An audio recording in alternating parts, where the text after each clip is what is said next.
Supreme Lending is going to come up, talk to you a little bit about what's happening with the Fed, some really interesting news that's breaking there. Hopefully some good news that we've been looking forward to. It's going to be very good news for real estate.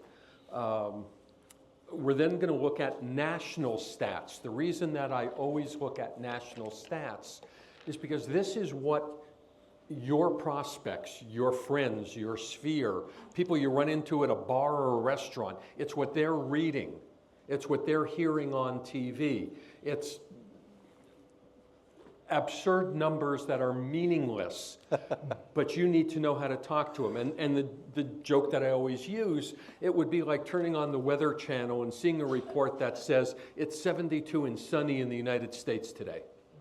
Well, that's what national averages do. They take everything from every marketplace and put it into one number. Yeah, and here's the great thing about that. It is a conversation starter. The fact that the national news is creating a national story based upon everything that's going on in the entire economy is a great segue for people bringing questions to you, and then you can say, hey, you know, that's true at a national level. Let me tell you about it happening locally. And locally, it's different in what's happening in Aventura in the condo market than it is from, you know, Weston for single-family homes or Boca Raton or West Palm Beach. We're in a tri-county market. It is a really broad market. The presentation I'm doing is a compilation of all the data for the 3 counties. Yeah. And then what we're going to end up with today are the upcoming changes with contracts. That's a challenge in itself. And I'm just going to jump on it right now and let you know the listing agreement is not out yet. And Richard and I were really, really hoping to be able to share more information about the listing agreement with you. It's not out yet. We've been told it will be by the end of the week. Yep. We were also told it would be by the end of June. We were also told it would be by the end of May. And so we do have some things that we can share with you about the upcoming listing agreement. And if you came here to get the new listing agreement today, I hate to break your heart. It's not ready yet. And we'll get into more of that when we get there as to what it all means. Now, you're also aware that part of what we provide you with the stats, every single month, you get an update that breaks down the smaller areas for you. Now, all of this information is at kwwaxman.com/stats, and the password is integrity. The password will be integrity this afternoon. As of right now, it's still legacy. Integrity will be this afternoon. All right. Lowercase, all lowercase, always. Yep. All right, so starting as we do, this just looks at who's doing business in the marketplace. This is single-family detached residence, and you can see Keller Williams is retaining the #1 spot. In the condo market, same thing. Keller Williams is the #1 brokerage brand in all of South Florida. Importance of that, while you are your brand and you are why people do business with you, the brand behind you, the name behind you, the support that you get from your office is just as important to your client as their relationship with you. They want to know that you have something backing you up. Yeah, and I just want to head this question off at the pass because I know some of you will ask the question because it's been asked every time. How come there are other companies out there that say they're #1? Well, here's the reason that they can say that. They're under one brokerage entity. We, here in South Florida, have many different Keller Williams offices, and we're all independently owned and operated. Yet, when you take the entire KW brand here in South Florida, we far surpass any other company that's out there. So that's the way that other companies are sharing a different story, and you can make stats say whatever you want for them to, and other companies are really good at that. So that's just one of those things that I always get asked, Richard, and I want to make sure people know that. You got it. And the same thing applies, Scott, to the luxury market, Correct. which we hear all the time. Yes. You know, the biggest competitor out there in the luxury market now is Compass. And you look how Compass has moved up in the ranks the whole time, and they go, we're the #1 luxury broker. Well, yes, they are. Under one company. Keller Williams actually sells more $1 million plus properties than anybody else. Correct.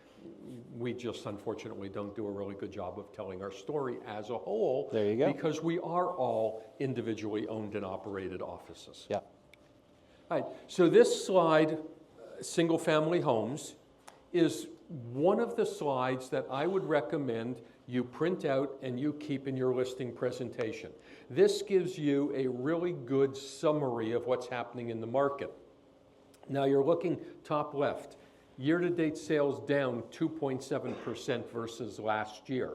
However, look at the trend lines. Dark gray was 2 years ago, the light gray was last year, the red line is this year, the red line is laying right on top of last year. Sales are really not down from the year before. We're holding our own this year, even with interest rates going back up above 7% for a while. And in an election year. Yes. We're going to get into that later as well, part of the national stats. Really interesting information there. Now, top right talks about the median sales price. So while sales number of units are staying flat, we're still seeing price appreciation in the overall single-family home market. The median sales to list price is down slightly, less than 1% from last year. It means that your sellers are having to negotiate a little bit more. And the days on market, we're up 2 days from last year. And you know, when I did the presentation for brokers in the Beaches board last week, I shared with them, there was a time period where I used to market the Bass Group, and one of the mailings that I would do is we sell your home in 97 days compared to the board average of 147. And that was bragging. And that was bragging, yeah. So this is, remember guys, this is all perception. And it's the perception that the media has, perception that your buyers and sellers have, is that it's horrible. It's really not. Yep. Historically, we're still in really good times. Yep. Now you look at the condo market, and yeah, condo sales are down 12.7% versus last year. However, prices, the median price point is still moving up. And we're going to share some really interesting facts about condos here in a minute. Yep. That I want to make sure you guys are paying attention to, because the way you look at condos really needs to be adjusted as an entire industry right now here in South Florida. Yep. All right. Median days on market is also up more dramatically, and you're seeing that as a reflection, as Scott said, in very specific segments of that market. Morning, Joy. Ladies and gentlemen, Joy Carter. Sorry. All right. So What is our mix of vertical to single-family homes? really good question, Dave. Let's look at it in the next 2 slides, and you'll get a good idea about that one. Historically, it's always been 50-50. In all of South Florida, it's for every condo sold, there was a single-family home sold. It's changing because of the more dramatic change you're seeing in the condo market. Yeah. So take a look at this one. Overall, single-family homes in the Tri-County area, there are 12,584. Okay? And you look at broken down by price point. Okay? The largest segment of the market is 500 to 750. That's also where you've seen the largest increase in inventory. Okay? When you go into the $1 million plus market, not that dramatic. There's more inventory right now, but not as dramatic in that 500 to 750 price range. Okay? By the way, just when you look at these slides, when you go and you download and look at them, in the top right-hand corner of every page, he has given you a very brief synopsis of what it means. So this one, 12.4% overall is under 500,000, which is up 42.7% over this time last year, and over 500,000, it's 87.6% of all sale. So this is, when you look at why is median price increasing, it's because this is where most of your market is. Okay. So condos, Dave, that answers your question really quick. The number of active condo listings is double the number of single-family homes. So when going back to national media reporting that there is a huge increase in the number of homes for sale, guys, most of it is coming from the condo market. And if you go and look at the price point right there of the area that has increased the most, it's between your $150,000 and your $500,000 condos that have literally doubled in the amount of listings in that price point. And yeah, we'll get there in a second. Guys, this is what is going on in your condo market. This is a different way of looking at it, and I need to give kudos to one of our competitors out there who put this slide together. This was absolutely brilliant, because rather than looking at the condo market by price point, look at it by age. Less than 10 years, there are only 709 condos on the market, all price points. And this was as of the end of June. Correct. So remember, this is a point in time, end of June, 709 condos less than 10 years old. When you go 10 to 30, jumps up to 1788, almost 1800, and look what happens with the over 30 years. Why? Because of the new laws passed, with the condos having to be recertified now. You all know that there's a huge chunk of condos over 30 years that are unsaleable. Well, You've all they're come... unmortgageable. Well, they're pretty well, when you go into some of these condos now, and there are six-figure assessments due for each unit owner. We had one close in our Coral Springs office 3 weeks ago, a $250,000 condo with an $80,000 assessment. Right. So, and let me give you just a story to put this in perspective for you, because as Scott said, it's just unfinanceable. Now, for those of you that have been in the business for 20 years, going back to when we had the last huge crash, okay? One example, in a country club in Boca called Boca West, there are condos in there. We were literally selling the condos for $1. Because the fee for entry was what? Foreclosures, short sales, and even people that had no issue, because Boca West at that time had a $70,000 mandatory membership. Yep. So who's going to buy a condo that should have been selling at that time for $150,000 and then pay $70,000 on top of it? The only way they were saleable was literally to give them away. Well, if you're in some of these older buildings now that have these six-figure assessments, you've got to look at it from a buyer standpoint and a seller standpoint and go, do you just want to get out from under this? Walk away from it, literally, sell it, and the new buyer is going to look at it and say, I just bought a $100,000 condo for whatever the assessment was. You've got to change your mentality, how you're looking at that, but understand this is absolutely going to kill the comps for what's going on in those buildings. Yeah, and these are stats that we are going to start tracking, because it's going to become more and more important for you to understand the difference in a 10-year-old condo versus a 30-year-old condo and what that actually does. The other thing that we're starting to see, I know, Richard, you've probably heard it from a few people, is investors going into these condo complexes and purchasing a first right of refusal from the owner for $2,000-$3,000, and that way they have the first option if the the owner chooses to sell the property. So there are investors out there who are actively looking to buy up as many condos in a building as they possibly can so that they can either renovate the entire building or get rid of the building altogether and build something else. Well, here's one of the changes that just broke a couple weeks ago. You now have to have unanimous consent of every owner in the building before a developer can come in and take it over. Correct. It used to be where you needed I think it was over 80% in order to buy the building. And this is what we were all expecting after the Surfside catastrophe, that people would come in, buy these old buildings, tear them down, putting up new stuff. That can't happen any longer.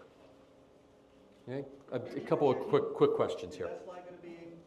Yes. Yes. That's Every part of the single one of download. these slides you will be able to download later this afternoon on kwwaxman.com/stats. If you want to take pictures of them right now, you can, and you can download them later. Yeah. Audrey? I should know that, but is there more, like what's the number difference, do you know, between Miami numbers of condos versus Broward versus Palm Beach? I mean, is there a difference in number? It's much higher in Miami-Dade County. So that's why this number is also higher. Well, it's real interesting, Audrey. If you look at Miami for the most part, particularly Miami Beach, really old stuff. Then you come up to Broward and you look at what segments of Broward you have that issue with. And there are communities where you're going to run into this. I was talking to somebody the other day about in Margate, you have complexes like Inverary. Right? I mean, Inverary's, what, 50 years old, if not older. I don't know what's going on in there, but in my mind, that's what I'm looking at. And then you go up into Palm Beach County, and there's not a lot of old, high-rise stuff, although there's a whole chunk of it in the 10 to 30 years, so people are getting nervous about, you know, if the building's 25 years old and it's going to have to be recertified in another 5 years, what's that going to mean? Guys, if you look at the bottom segment, the new stuff, that's what's selling. Correct. Hold on a second. Sorry, I have a quick question. What's the, you said the new, there's a change that requires you. Unanimous consent. What's that based on? Is that new legislation? Yes. Based on what? Legislation. And we do want to get to all of your questions, and we want to make sure that we also get through the slides that we have. So if you have questions, write them down, and we will open it for questions at the end of this section. Okay. But if One it's last- super important, go for it. Okay, one last question. I have a condo in Sunny Isles Mm-hmm. that is unsellable not because of this, but because they decided not to renew their wind insurance. So I also would love a class on this because no mortgage is accepting it, and I've had it on. I've sold it 4 times, and I haven't sold Yep. it once. It's in your offices, that would be a class that the title company is really well versed on and Yeah. can be teaching classes in the individual offices. Lee, that's a But class the that we should insurance get is in Aventura. Yeah, the insurance you. is another big issue that you're dealing with everywhere right now. And for clarity purposes, we're seeing this impact our Aventura office even more so right now because about, I think it was 63% of all of the closings that happened in our Aventura office last year were condo-related sales. Plus in that area in Aventura, we've got older condos in there. So we're seeing it impact that office more so right now. Right. All right, so continuing on with this. Now we're looking at single-family homes, the number of properties currently pending as of the end of June. So there were 12,000 properties currently active. There are 5,400 of them pending. And just as your most active segment was that 300 to 5 and then 5 to 750, of course, you have more inventory, so you're going to have more pendings. In the condo market, same thing. Most of them are in the lower price points, but of 24,000 active units, there are less than 6,000 that are currently pending. And then you look at the number sold, not bad for single-family homes, right? 12,000 active, 10,000 have sold. And what blows me away is you have 327 above 4 million that sold. The high-end market, if you look at this from 500,000 on, we've seen improvements in the closed sales, right? The only segment, like 500 and down, and there's almost nothing under 300. So when people are reporting the shifts in the market, it's like, what segment are you talking about? Where are you talking about it? What type of property are you talking about? Yeah, this is why real estate's hyper-local, and it's also hyper-focused in the metrics that you're looking at inside of real estate. So you've got to pay attention to both of those factors when you're having conversations with people. So condos sales are down a good bit. In this one, you know, almost 40% of all your sales are under 300,000. You know, the 3 to 500, same thing, is it's where most of your sales are, and then they drop off. And again, it just amazes me that 141 condos over 4 million sold. Guys, that, your high-end market, that's all your brand new stuff. That's Sunny Isles, that's Brickell, that's downtown Fort Lauderdale. Those markets are still active. So while the rest of the condo market has gone off a cliff, there are segments of it that are still very strong. Even if we go and look at, not quite that high of a price point, but there's a lot of stuff being done in Pompano Beach right now for new condo complexes. The Ritz-Carlton has one there that is absolutely gorgeous. Yep. All right, so this slide, for years we referred to this as your American Idol slide. The gray are the number of active units. And guys, this goes back 14 years. Okay? So foreclosures, short sales, lots of stuff on the market. And then you can see how inventory has changed. And then in 2020, 2021, how we had no inventory whatsoever, and it's slowly coming back, but it's nowhere near where we were from 2019 going all the way back to 2012. So again, this is perspective. Now, the red line, those are the number of solds. You notice something with the red lines? It's pretty consistent. The up and down, that's seasonality. No matter what market we're in, there are still sales being made, and we're still seeing the seasonality of it. Now, the black line is the months of inventory. So you can see going back to 2012, with the exception of a little blip up in the fourth quarter of 2018, we've been in a seller's market for 12 years. Okay? And the blue line, that's just interest rates, doesn't really mean anything to me. Now, the reason we call this the American Idol chart, guys, see the gray lines, the actives, those are the people that show up to audition. The red line, those are the people that got the gold ticket to go to Hollywood. You see, Mr. and Mrs. Seller, do you just want to show up, or do you want the gold ticket? And the expireds The are the gold- ones that Simon was like, oh God, And no. the gold ticket, that means you got your home sold. That's what the goal is. Yep. Okay. Here's the condo market, guys. So look at that black line. The black line for the longest period of time was a buyer's market. It was only during the pandemic that it flipped over into a total seller's market, and it's now bumped back up because of the changes that we just talked about. But the same thing, if you look at the red along the bottom, there are always sales no matter what the market is. So this is a great graph to give you an idea as to what's going on in the marketplace for months of supply. The red is this year, the gray is last year. Somewhat irrelevant. month supply has increased in every category. However, the 2 to 4 million price point single-family homes is what's called a balanced market. It's only 4 million and above that is a buyer's market, and even that is 1 year's supply, 11 months. Guys, when I first started doing these stats, there was no 4 million and above.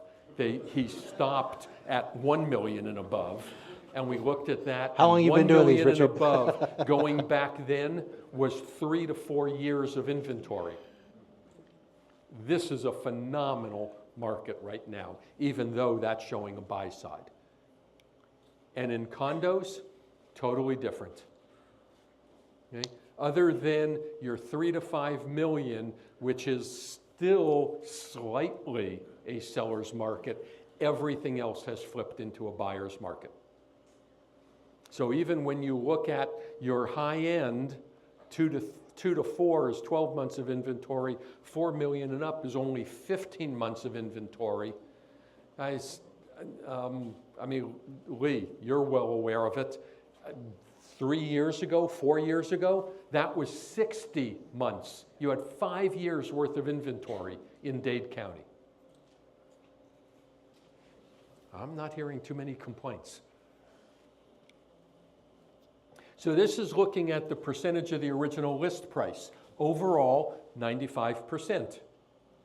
So the use of this is just to have a general idea. If you're listing a home in the $5 to $750 price range, you need to make your seller aware of the fact that in general terms, homes in this price range are going for about 95%, 96% of list price. So we're leaving a little bit of room to negotiate. Now, we'll get into that in a little bit. In the condo market, down to 93.3% overall. But you look at the stronger segment of the market, the 3 to 500, which is where most of your business is, you're still at 95.2%. The market has not bottomed out like a lot of the news media is making you believe it is. Days on market, same thing. It's the higher the price point, the longer it takes to sell, and all of the numbers have gone up slightly from the year before. But go back one slide though. So if you look at that, the total average there is 54 days. Average days on the market for all price points. If we go and look at the $3 to $750,000 price range, we're still under 50 days average on the market. This is not a bad place to be at all. Mm-hmm. And when we get into the actual numbers of pricing it right, those numbers improve drastically. Yep. Now here's, the interesting thing with these slides, guys, and I look at this all the time, because we deal with this in the offices all the time. Remember, this information comes straight from the MLS. And unfortunately, most of you don't change the status when you go under contract. So how much less would this really be if those were accurate numbers? Let me get your soapbox, hold on. Yeah. And there's actually a slide at the end of this that kind of shows what happens in the first week. Yeah. So days on market with condos. Number of price reductions. Overall, 45% of all single-family homes are taking a price reduction.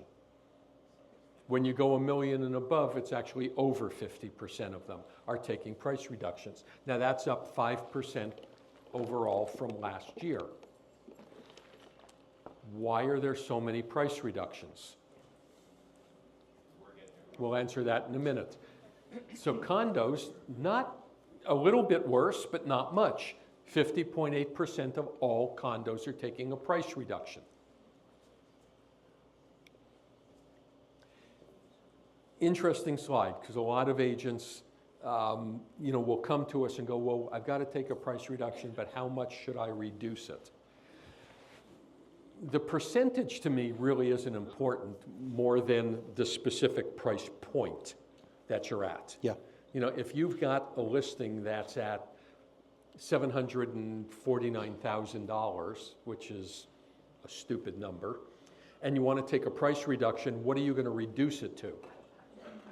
Well, a lot of agents are going to reduce it to 7.25, which is still no man's land. You reduce it to 7, which is another price point people are going to be looking at, you know, from 6 to 700,000, from 7 to 800,000. It's about the number more than the percentage, but this is just pulling numbers again from the MLS, giving you an idea of what happens in each price segment. Yep. And in the condo market, the price reductions are a little bit more dramatic than with single-family homes. You've got to take a steeper price reduction in order to get the activity in the marketplace. Or just price it right the first time. Yep. All right, price reduction effect. So this is telling you that once you take a price reduction, what are you going to be negotiating it to? Well, overall, 98.3% if you don't take a price reduction. If you do take a price reduction, you're ending up with 89.5%. There's almost a 10% penalty for having to take a price reduction. So you've got a seller who says, well, let's try this. I can always negotiate. Well, you're going to negotiate almost 10% less than what you would have to negotiate if you priced it right. And we've got that phenomenal slide at the end, the interactive slide, where you can plug in specific numbers to see what happens. And these are the conversations that I would really encourage you to be role-playing right now with one another. Pull out this sheet right here and just have a conversation as though you're sitting at a kitchen table with somebody who is working diligently to convince you that they're right on their price, even though you have all of the data. You can pull this slide out and say, hey, you know, I respect that you feel your home should sell for more. And here's what the data actually tells us about what your house is worth at the current time. Now, we can try your price, yet here's what will likely happen. You're probably going to get about 10% less than what your price actually is. If we priced it right, we're going to be about 5% away from your number, and it will sell based upon the data that we have in the current market. These are the conversations you need to role play with one another right now, so that when you get to the kitchen table with somebody, you can have that conversation in a really intelligent way that leads them to see that this is not feeling-based, it is data-based. And that's so important right now. And we're going to get into that even more so on the buyer side and presenting to buyers a little bit later in our presentation. Yet we have to be data-based in our current market, not feeling-based. And what's challenging about that is when we're having that conversation with a seller is they're coming to us based upon a feeling. I feel my house is worth this much.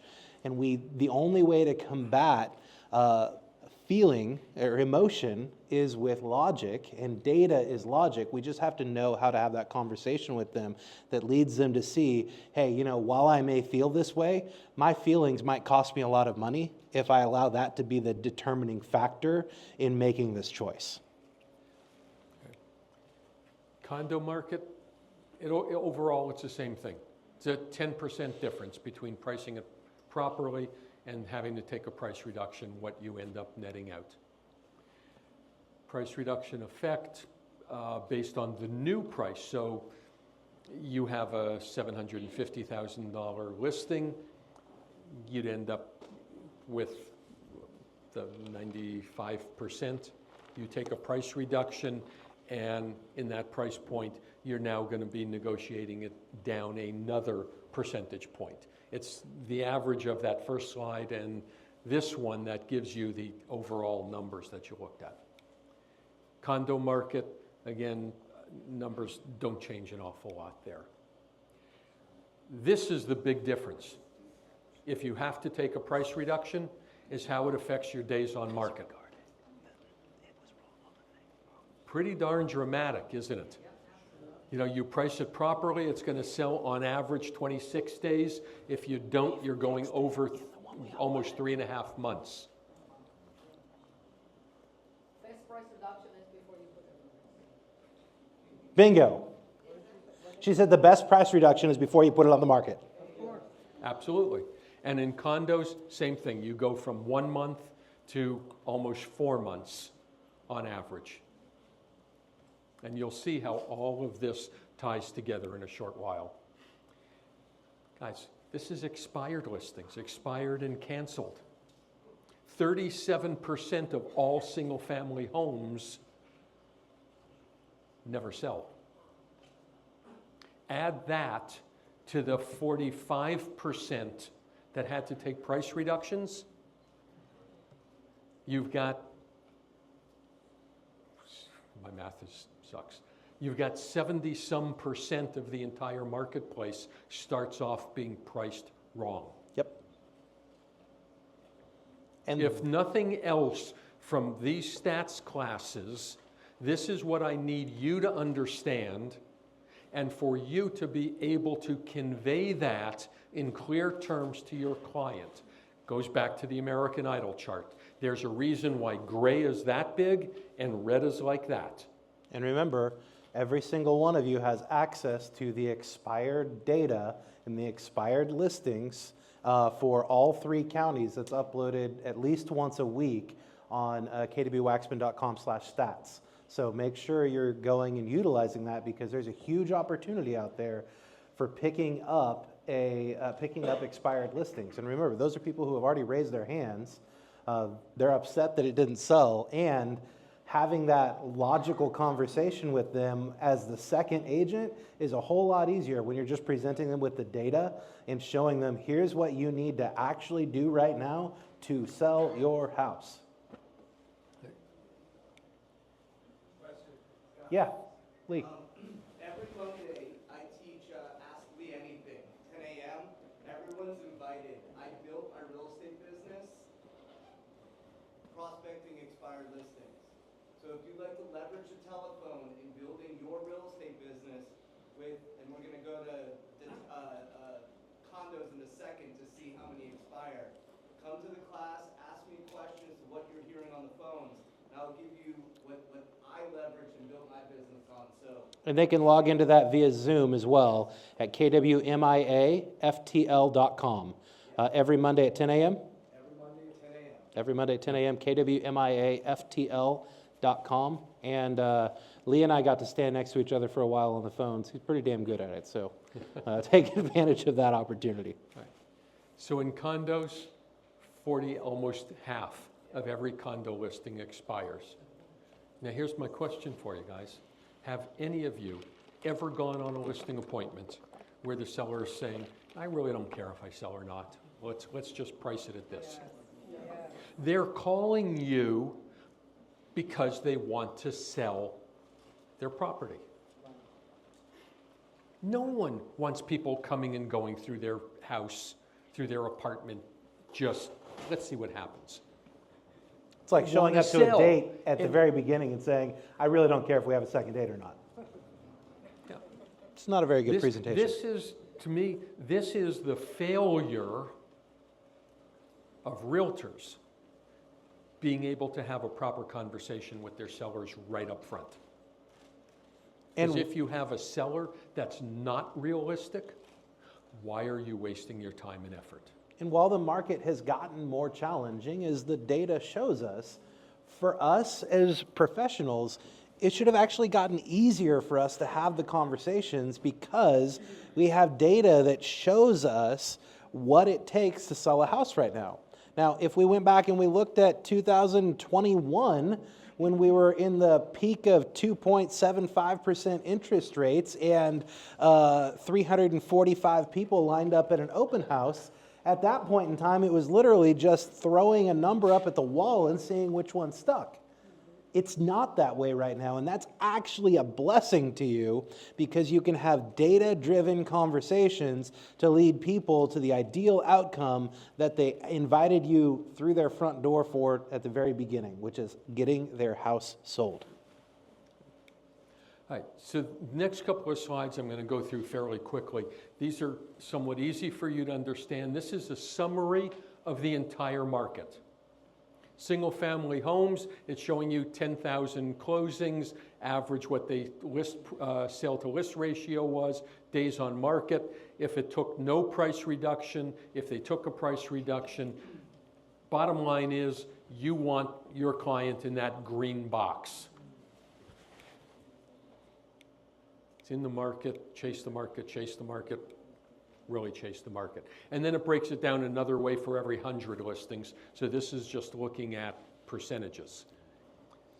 This has been around for as long as I've been in real estate. Again, great graph to put into your presentation. It's showing you that 34% of all the properties that go on the market sell, 29% of them had to take price reductions in order to sell, and 37% never did sell. And this one's for Mr. detached. Seller, which one of those target markets do you want to be in? And those slides exist in both the condo and the single-family homes with the percentages changing depending on the market you're in. Now, so for all the listings that are taking price reductions and all the listings that are expiring, this is one of the most interesting slides there are. Single-family homes. Almost 22% of all single-family homes that went on the market sold at or above list price. So when you're reading, when your buyers are reading that the market is shifting, there's more stuff on the inventory, and they think they're going to come in and lowball a seller, not if the property is priced properly to start with. Those are the homes that you're still getting multiple offers on within the first week that they're on the market. And I'll show you another slide that backs that one up. Okay. Even the condo market. What's SP and LP? Sales price, list price. Sales price to original list price. Okay. These are homes that are selling above the list price within the first week or so that they're on the market. And it sees that your days on market for the homes that are selling above list price, down at 17. And I say Down at this 20. every single time. Remember, the market will never let you underprice a home. It will always bring it up to what the market value is. The market will always let you overprice a home, and it will let it sit there for a long time. You can never underprice a property. If you underprice it, people will come and increase the price. This is the data that shows that. So this is the slide that kind of puts that together for you. Single-family homes. The gray bar are the number of homes that sold each day for the first 30 days. The blue starts at day 5. You actually had 2 of them took a price reduction, and you can see as the month goes on, more of them are taking price reductions. Still not a dramatic amount, but your red line up top, that's what's showing you that within the first 9 days, you're getting 100%. It's about pricing the property properly from day 1. And this goes back to what Scott just said. You cannot underprice a property. It'll be bid up to where it should sell. Even in the condo market, while it's not a straight line across, you can see that within the first week, you still have a better chance of getting full price or above. Because as time goes on, even within the first 30 days, you're taking more and more and more off the table. Just for don't the sell it seller. on the second or third day. Your odds aren't as good at getting 100%, apparently. Yeah. There was a, Day 0, 1, 4, or 5, you're good. right. Yeah, if somebody brings you an offer on the 3rd day, you go, no, we're going to wait till Come back in tomorrow 2 to days. negotiate." There was, I just caught something on Facebook, was a meme that was put out. See if I can get it without screwing it up. Something about the longer that or being single is like real estate. The longer you're on the market, the more people ask what's wrong with you. Yeah, there you go. Yeah, Yeah. that's a good one. All right. And then again, just like at the beginning, you had the quad chart that was really good to share with people. This is another good one, single family homes. It's simply showing you that the greatest number of sales happen in the first week. And as time goes on through week 24, fewer and fewer sales happen. Longer time on the market means more price reductions, and you have a better chance of getting a high list-to-sale ratio when it comes on the market, because as time goes on, that number goes down and down and down. Same type of graph with condos, doesn't change enough, numbers are just slight. This is, our friends at Supreme, they really don't like this slide, but it is better than it used to be a couple of years back, Bob. So 32.8% of all single-family homes are cash transactions. Just over half of them are all conventional financing. Condo market, because of condos not being able to be financed, 56% of them are cash. And this breaks it down by price point. So you look at it, the upper price point, the really low price point are all cash. Everything in the middle has to deal with financing. And in the condo market, same thing holds, but all of those numbers go up. Okay? So here, we're going to go through some interactive charts. And this is where you can really hone in when you're going on a listing presentation. Before Richard jumps into this, if you haven't taken the time to learn these charts and use them, this is one of the most important pieces of the value proposition that we have in our offices that you can be using. I would implore you to learn how to use these. If you're not familiar with them, you can go to kwwaxman.com/stats.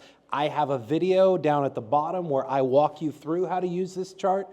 Richard's going to walk you through how to use it really quick.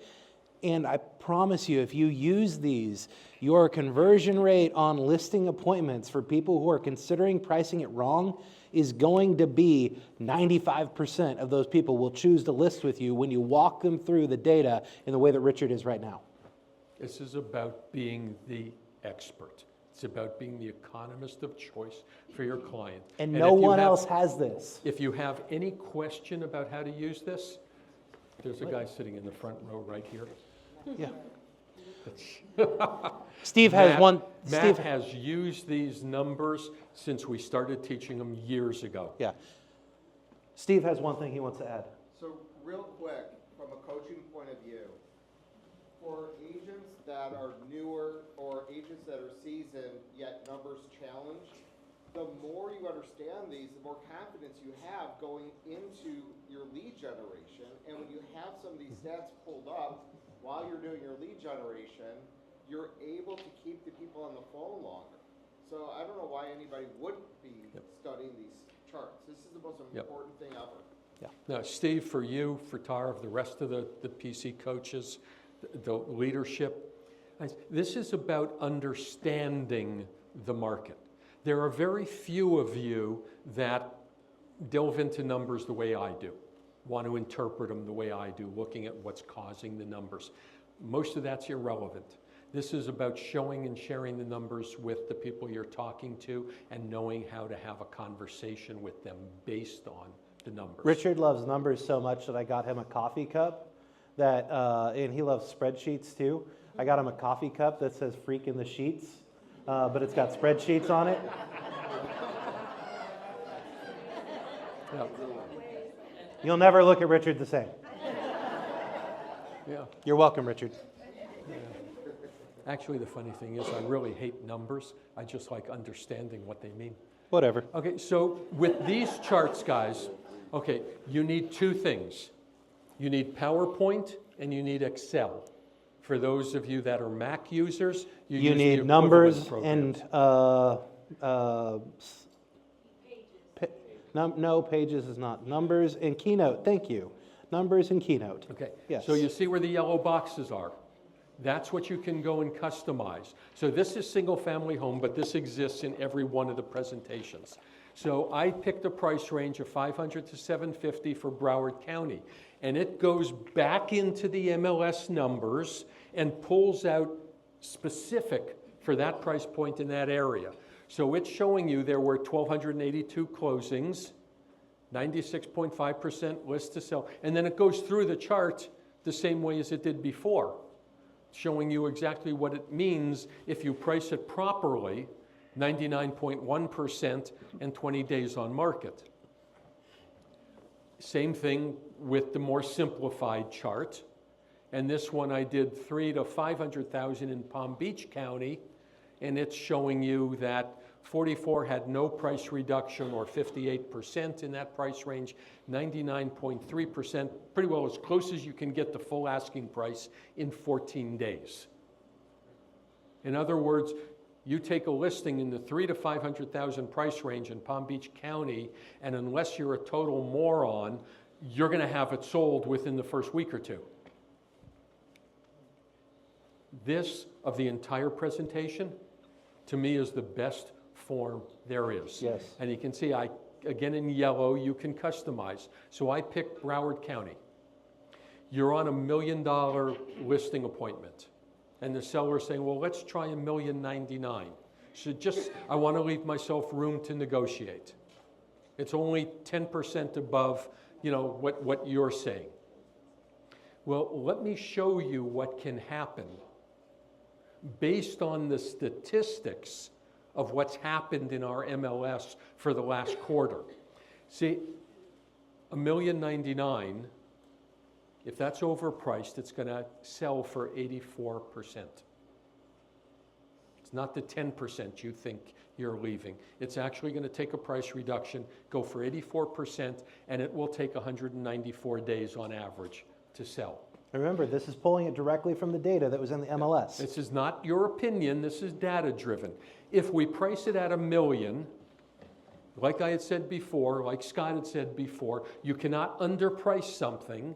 So if we price it at $1 million, we're likely to end up at 96.4% in 22 days.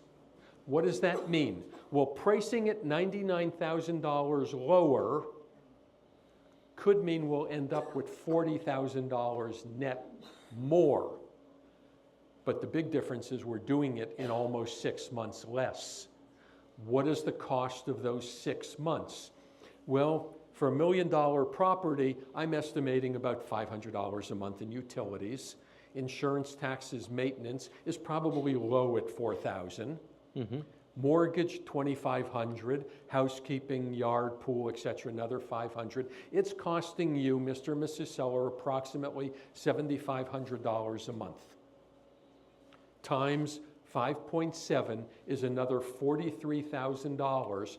So by pricing it $99,000 less than what you want, you will most likely net almost $83,000 more. What do you think?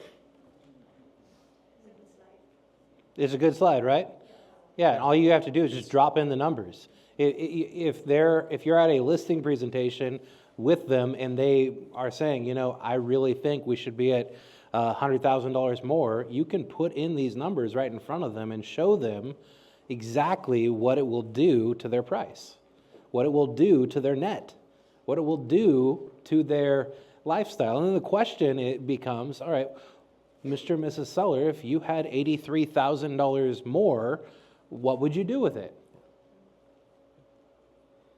It's a pretty easy conversation You that have way. some people that make decisions based on facts. Some people make decisions based on emotions. If you use this properly, you're hitting both of those at the same time. Yeah, and This is all fact-driven. However, when you look at the bottom line numbers, that's emotional. yeah, you get them attached to using that money on something else. Get them attached to the emotion that's going to come out by what would you spend that $83,000 on if you had it. What about condos? Because I have This is, okay, this all of these slides, guys, okay, there are actually 4, when you go to kwwaxman.com stats, there are 4 different sets of presentations. There's one for Dade County, Broward County, Palm Beach County, and the Tri-County area. Within each of those, you have single-family homes, you have condos. Yep.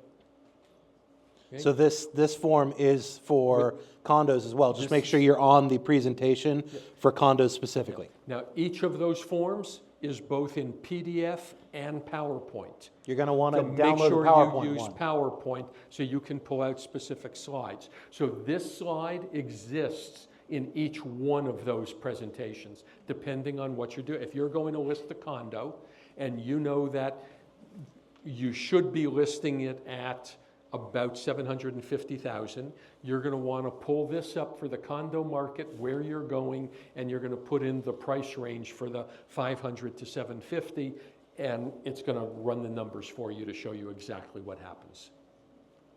All right? And then in each of the presentations, one of the last slides is the summary.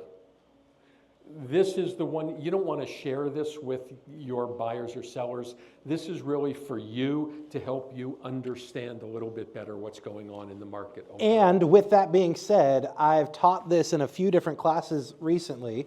If you don't know me or you haven't come to anything that I teach, I love AI and I love ChatGPT. And right now, you can upload pictures into ChatGPT. So if you were to take this slide right here, upload it into ChatGPT, you could give it a prompt and say, acting as a marketing expert, create a advertisement that I could use on Facebook to send out to my database or to target specific sellers using this data in the most powerful way, and it will create things for you and give you talking points for that.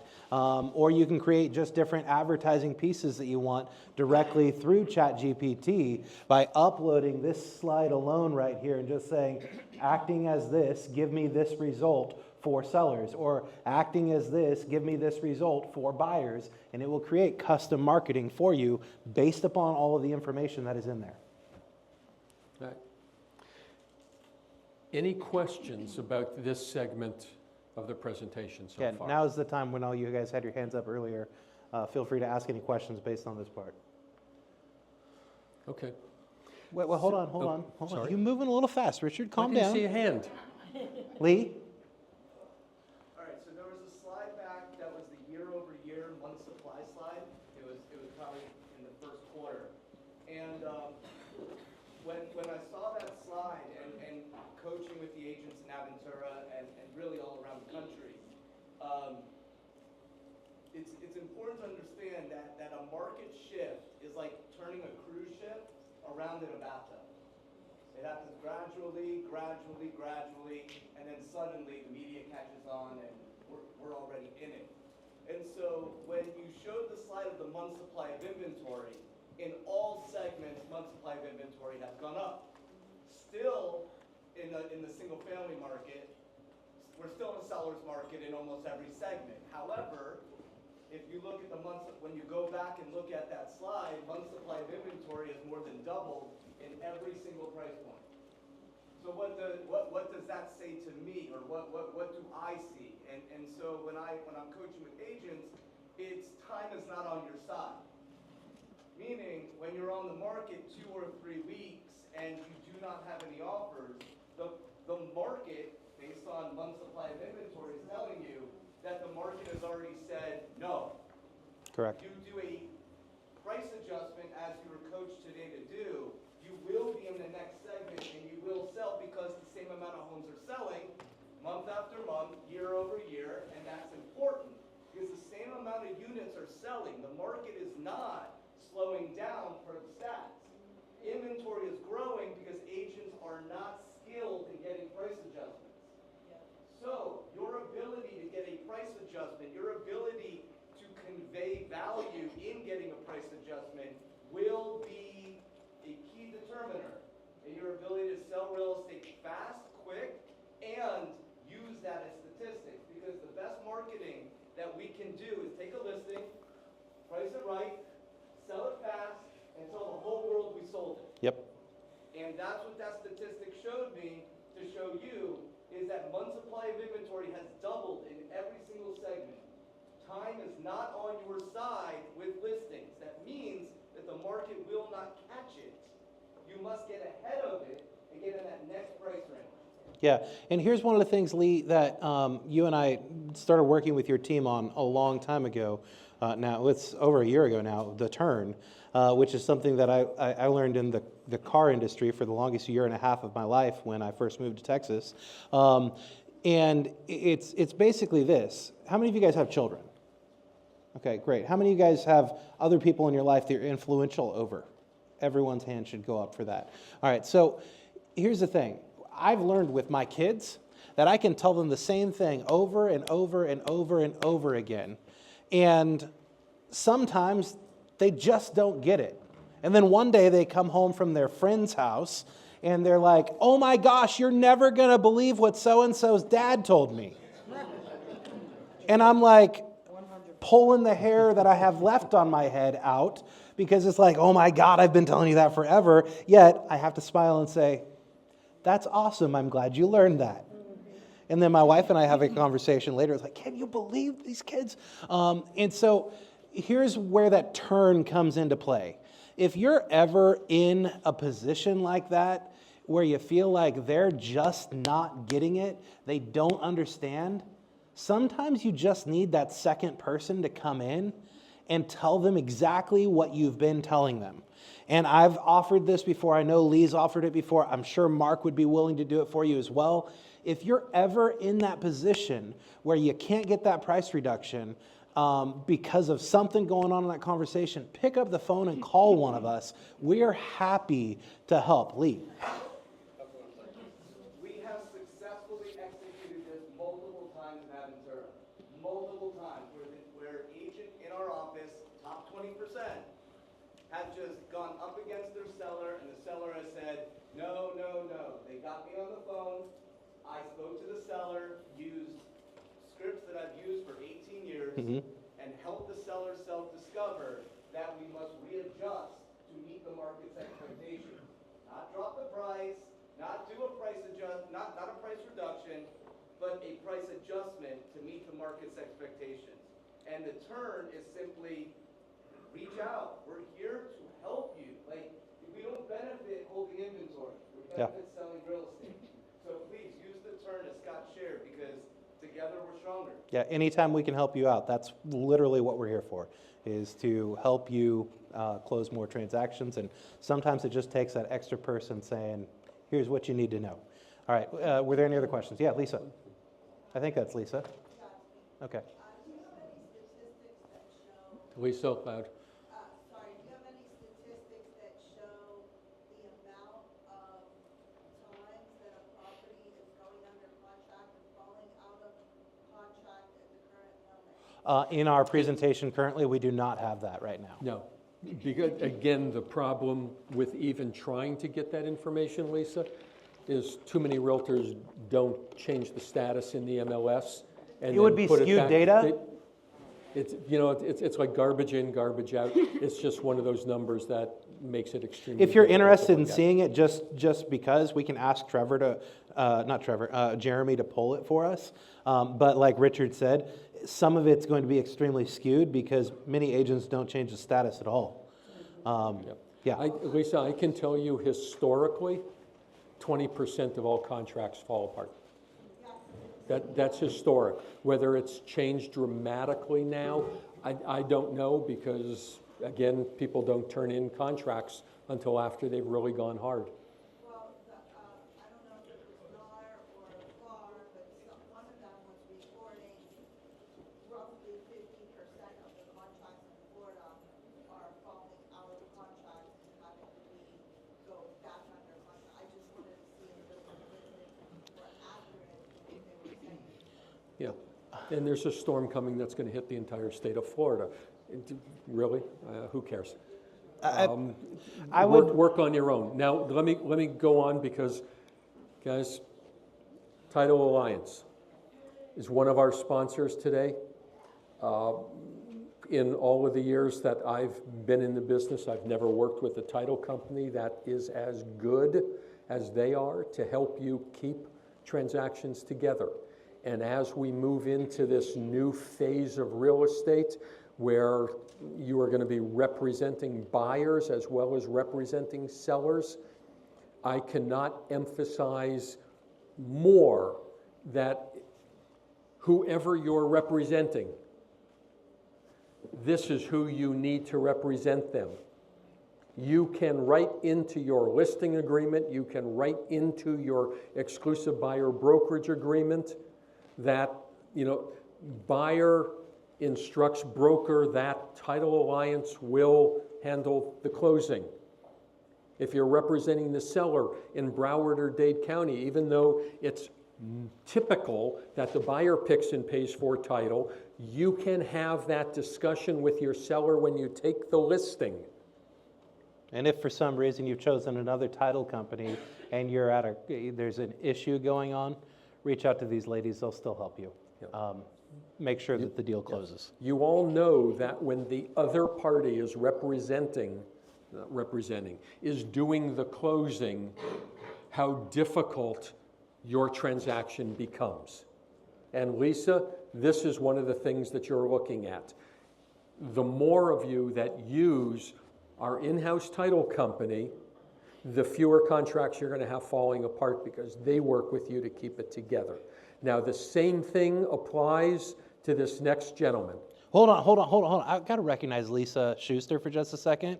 I want to have everyone congratulate Lisa Schuster. She was Yes. just named as an ambassador for the Miami Association of Realtors, so give it up for Lisa. So she's going to be doing that for Boca, Coral Springs, Parkland, the whole area up there. And Now, here's the cool thing about that, Scott. Yeah. She was nominated by other realtors. Yeah. So these are people that she's worked with, competed against for years, who all recognized her and nominated Yeah, her and for that position. Ed Boateng, Ed and Alicia, is Alicia here? But Ed Boateng, he was an ambassador at one point in time, and now you're on the board for the Miami Association. And so if you're not getting involved in those organizations, my grandpa always told me, if you're not at the table, you're on the menu. So the more involved in your local associations you are, the better off you are for yourself and for every single one of your peers. So we've got some great people who are involved in that, and I want to commend you. Lisa, congratulations once again. Back to you. Yeah, back to Bobby, actually. Bob, come on down. So just as I was speaking about Title Alliance, the same thing applies for these guys. They are an incredible team to have behind you. Just hold that. And as you're moving more to buyer representation, these are the people that you want your buyers speaking to. Why would you spend the time and effort taking somebody out, showing them house after house after house, writing contracts, when there's no chance those people will ever be approved to get a mortgage? Or they're dealing with some virtual mortgage broker who couldn't care less who those people are. They have no skin in the game, and at the end of the day, they don't show up to closing because at the last minute they found something that should have been discovered right up front. So Bob, take it away. All right, well, I'm gonna keep Here's put up with Bobby. that, right? Okay, Bobby. so first of all, I gotta do the clicker too. All right, well, we have to do the clicker again. Which one? Say just that, right? The middle one. All right, here's the big one. So, everybody, mindset. You're a consumer, yes? Yes. Who here is not a consumer? Oh, very good. You guys are good. Something that Richard said really caught on. It's data is the truth. That is just true. You guys heard me say a million times up here that by the time I get up with my presentation, these two guys pretty much have knocked out most of my presentation. That's not a bad thing, because then I come up and we get a little bit of repetition, right? As long as you think about it like a consumer. Because when you sit down with a buyer, or you sit down with a seller, and you gotta tell them the truth, but you also gotta remember that you are that consumer. What makes it important? We operate on wants and fears, right? If you remember that as a consumer, you'll have a better consultation with your buyer or seller, and they'll have a better experience, right?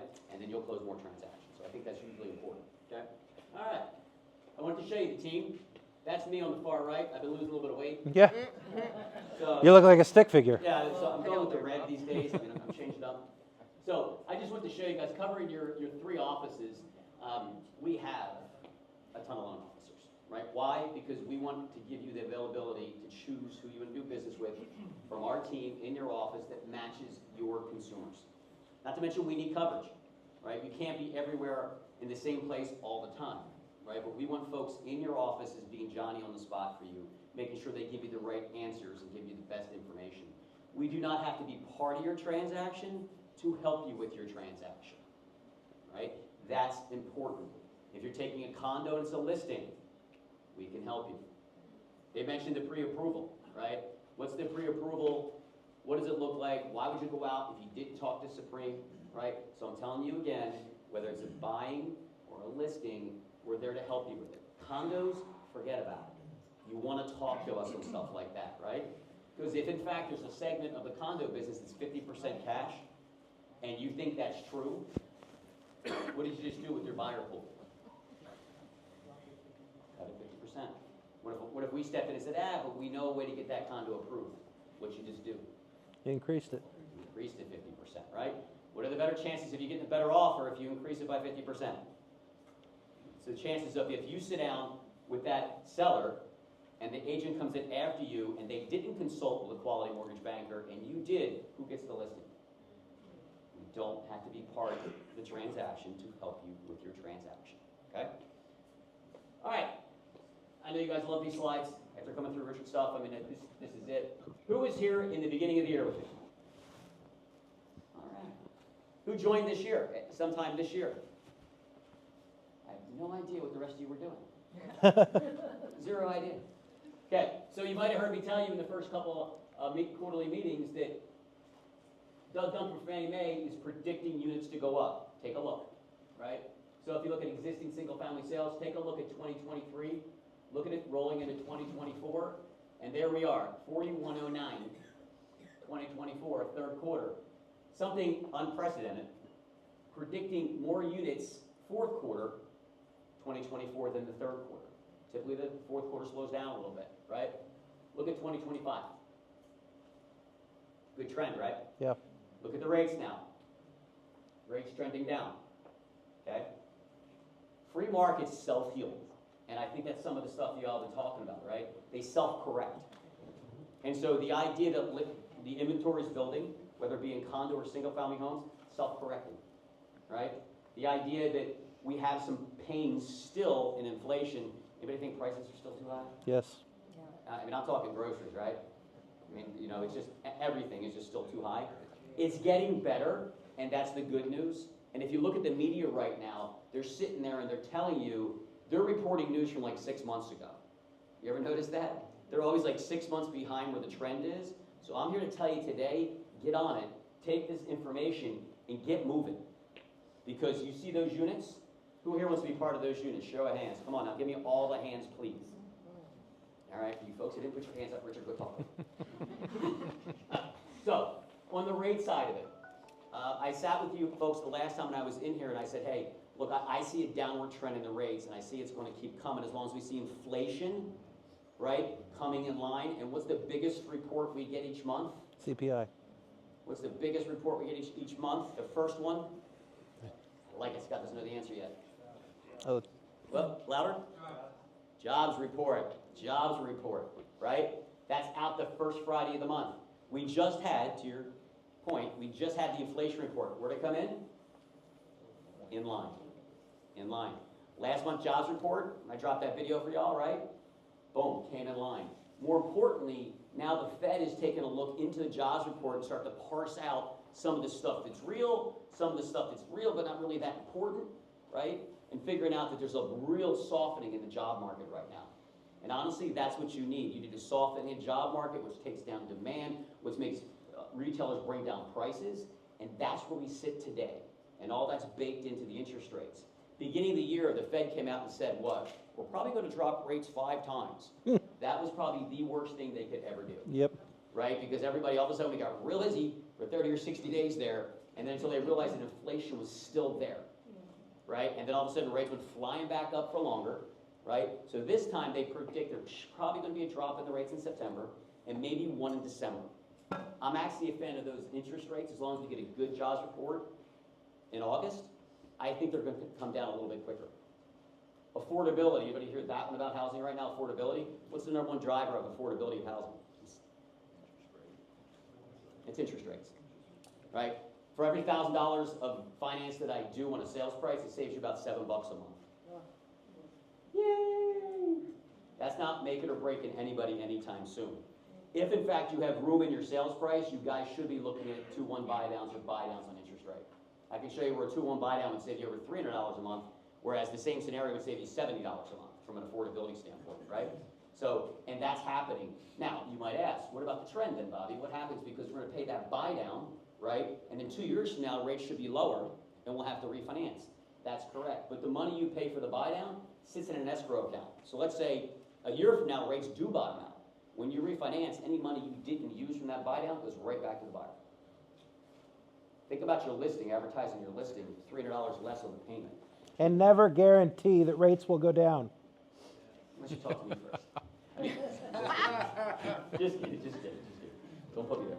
But again, folks, it's affordability, right? So as you're sitting with your seller and as the listing agent, and you can show ways whether I can help you show your condo can be financed, where I can show buyers they can afford it with a monthly payment, I'm now creating value.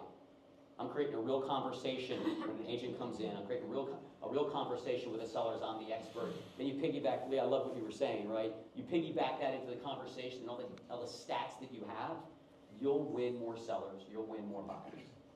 All right, so this is some of the key takeaways. We did it, and I think I covered most of this already, but Fannie Mae revised their forecast. Doug Duncan saying a single rate cut. I'm a fan of two. I'm really a fan of two. Understand this. What happens? Let's say the Fed's meeting today, right? They're not going to change rates today.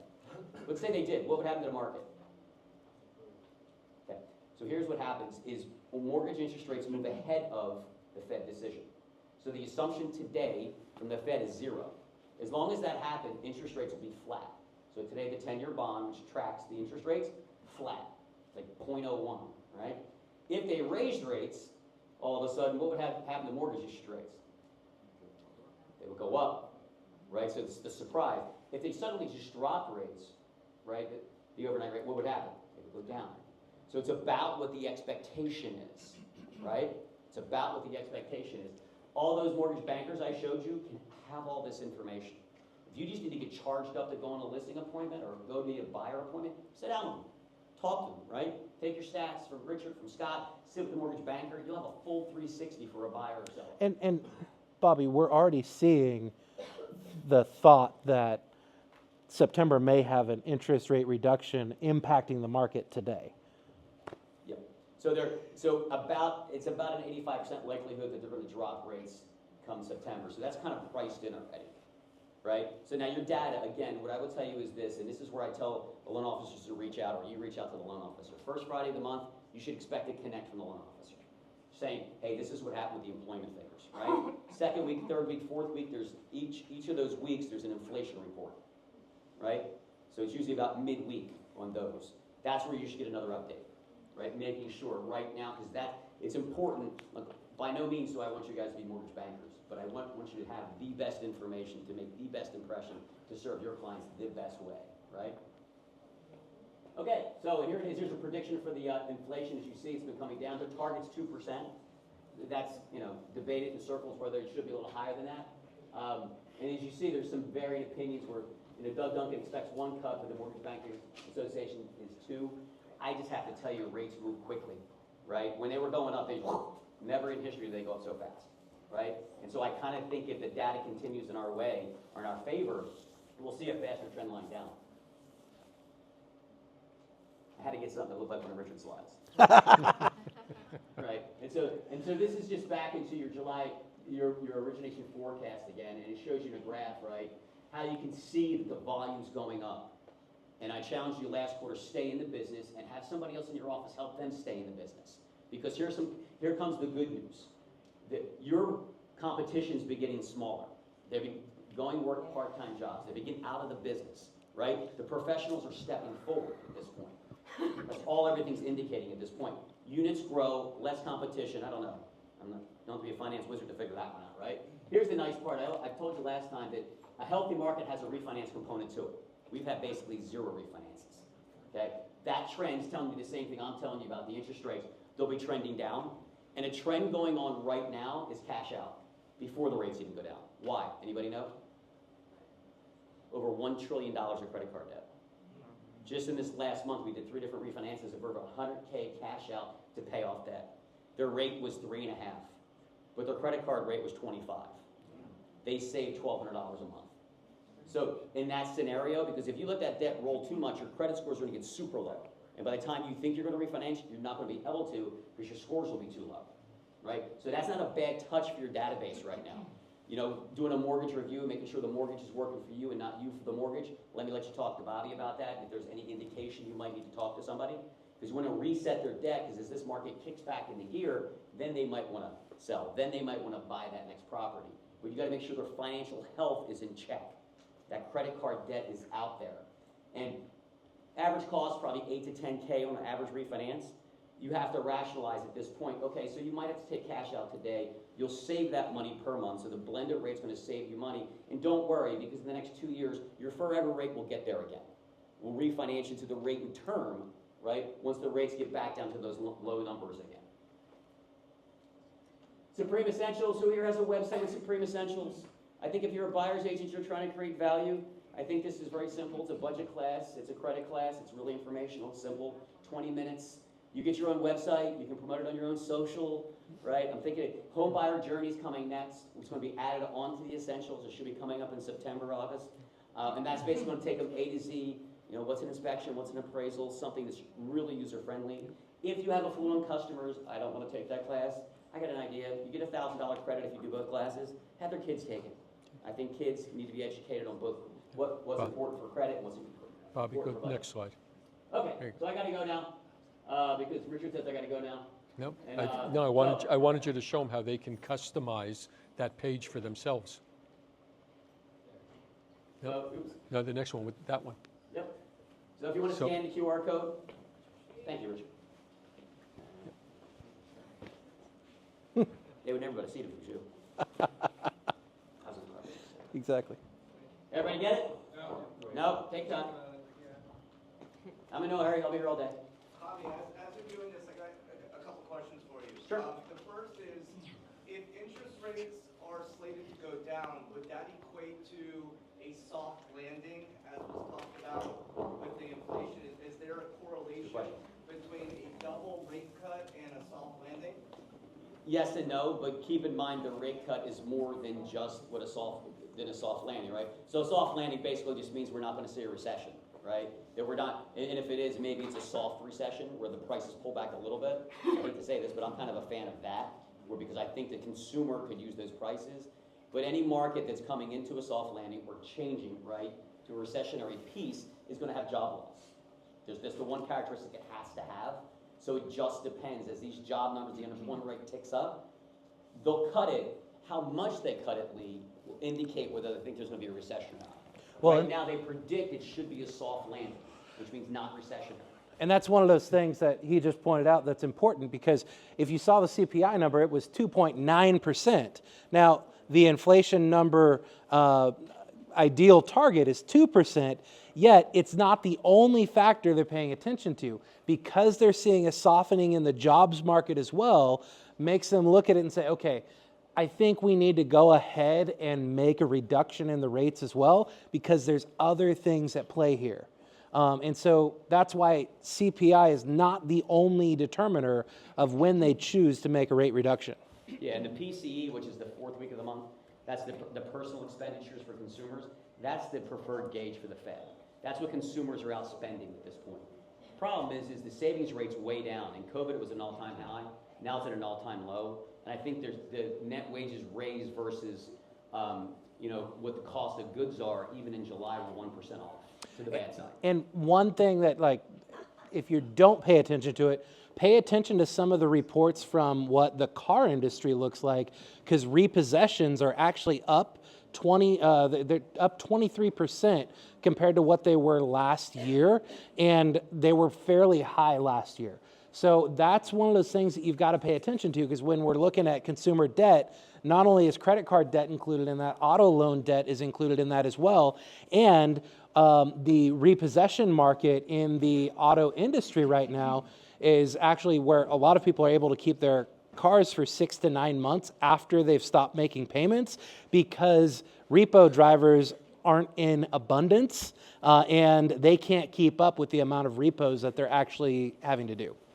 It's typical that the car industry kind of leads a little bit ahead of because I think it's probably the price point, so the dynamics in there start to change, and housing's coming that way. Look, consumers, what they did is they had all the not TARP money, but they had all the government funds, and then they were spending that, and they were staying home, they weren't spending that, so they had a lot of savings, right? So then it opened back up, and they started spending that money, right? Now all of a sudden they spend a lot of their credit card money, but now they still have high equity, right? It's another access in that equity.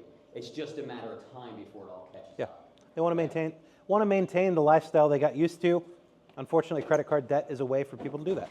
And that's what wouldn't crack, is consumer spending would not crack. Along with employment and consumer spending, they're the two big cogs. So consumer spending is finally cracking, right? It's finally saying, okay, we can't keep up the pace that we're living on, right? And so now we're spending less. And that is what's going to get a deflationary market, which will get us where we need to go. And so look, housing will be the benefactor, because going into a recessionary market, rates will go lower, right? And the folks who can buy will buy. But I do believe as you start to get closer to like low 6% money on a consistent basis, you're going to see buyers come off the sidelines. Yeah. Right? You're going to see them really come off. And because that's going to be about a $400 monthly savings. Again, that brings a lot of people back to market. Some people just think because rates are up or down, or they're up, they don't want to buy because the rates are too high. Some of them just can't buy.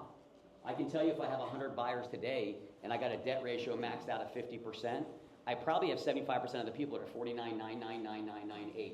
And that's after I talked to my underwriter and figured out a funny way to get the income where I needed to be, right? I mean, so those consumers, when your payment goes up 300, they're out. They can't buy. Yeah. Right? And so there's a lot of dynamics that are going to kick our way, which you're going to be happy you're still in this business and doing everything that they're telling you to do, or the best are doing in your group, because that's what's going to make you win, right? And that's what's going to serve the customers. All right, you got all that? Look, I think Richard Scott, they said, look, tell the truth, right? Data doesn't lie. Our data doesn't lie, right? This is data that we track. 8-day closings, if you've been with us long enough, you probably did an 8-day closing with a start to finish. You want to write an offer when it gets busier with a 10-day approval, including appraisal, rock on, right? Let's do that. 98% customer satisfaction. We survey every customer at the closing table. By the way, 98% of the customers actually refer and recommend us. By the way, your name is the referring agent. It's right next to that consumer. We get a referral. It's coming back to you, right? That's what good business does, right? Close on time guarantee. We pay $5 grand. Remember all that stuff like buy your house if we don't close on time. We want something sustainable. It's still going. Well, we'll pay $5,000 if we don't close on time back in the EMD, back to your buyer, right? Put your money where your mouth is, the man says. Of course, we have the best loan office in business. Essentials we cover, large variety of loan programs. At this point, I'm going to tell you, I thank you so much. I got these two things here, but I'm going to tell you this. Thank you so much for your support as a partner. I love that KW is a win-win, right? And so we greatly appreciate that. We've kind of bridged through this market, which has been lean, right? And so if you support us, thank you so much. If you haven't, I just gave you the data, right? I gave you the real story. I'm going to ask you, win-win, support your local loan office, support your title company, right? We're not going to ever stop and back up creating value, investing in your business, but we do need you, if you're not using us today, to invest in us, please, right? Please, please, please do. And these are just two articles. Flagstar, anybody heard of Flagstar? Yeah. Yeah, you want to talk about a market that's changing pretty quickly? They just sold their wholesale unit. You know what that is? That's your brokers. One of the dynamics that's going to change as rates go down and refinances come back is the broker market, which has been feasting in this environment, going to start to struggle a little bit. Flagstar said, they've been in it forever, they're out. They sold their servicing portfolio. So know who your lender is. It's still out there. Check with your loan officer. Know what lender has your buyer. We don't need to be part of the transaction again. We can just do a checkup, make sure you're in good hands. Okay? We control our transactions. We don't broker them out. Okay?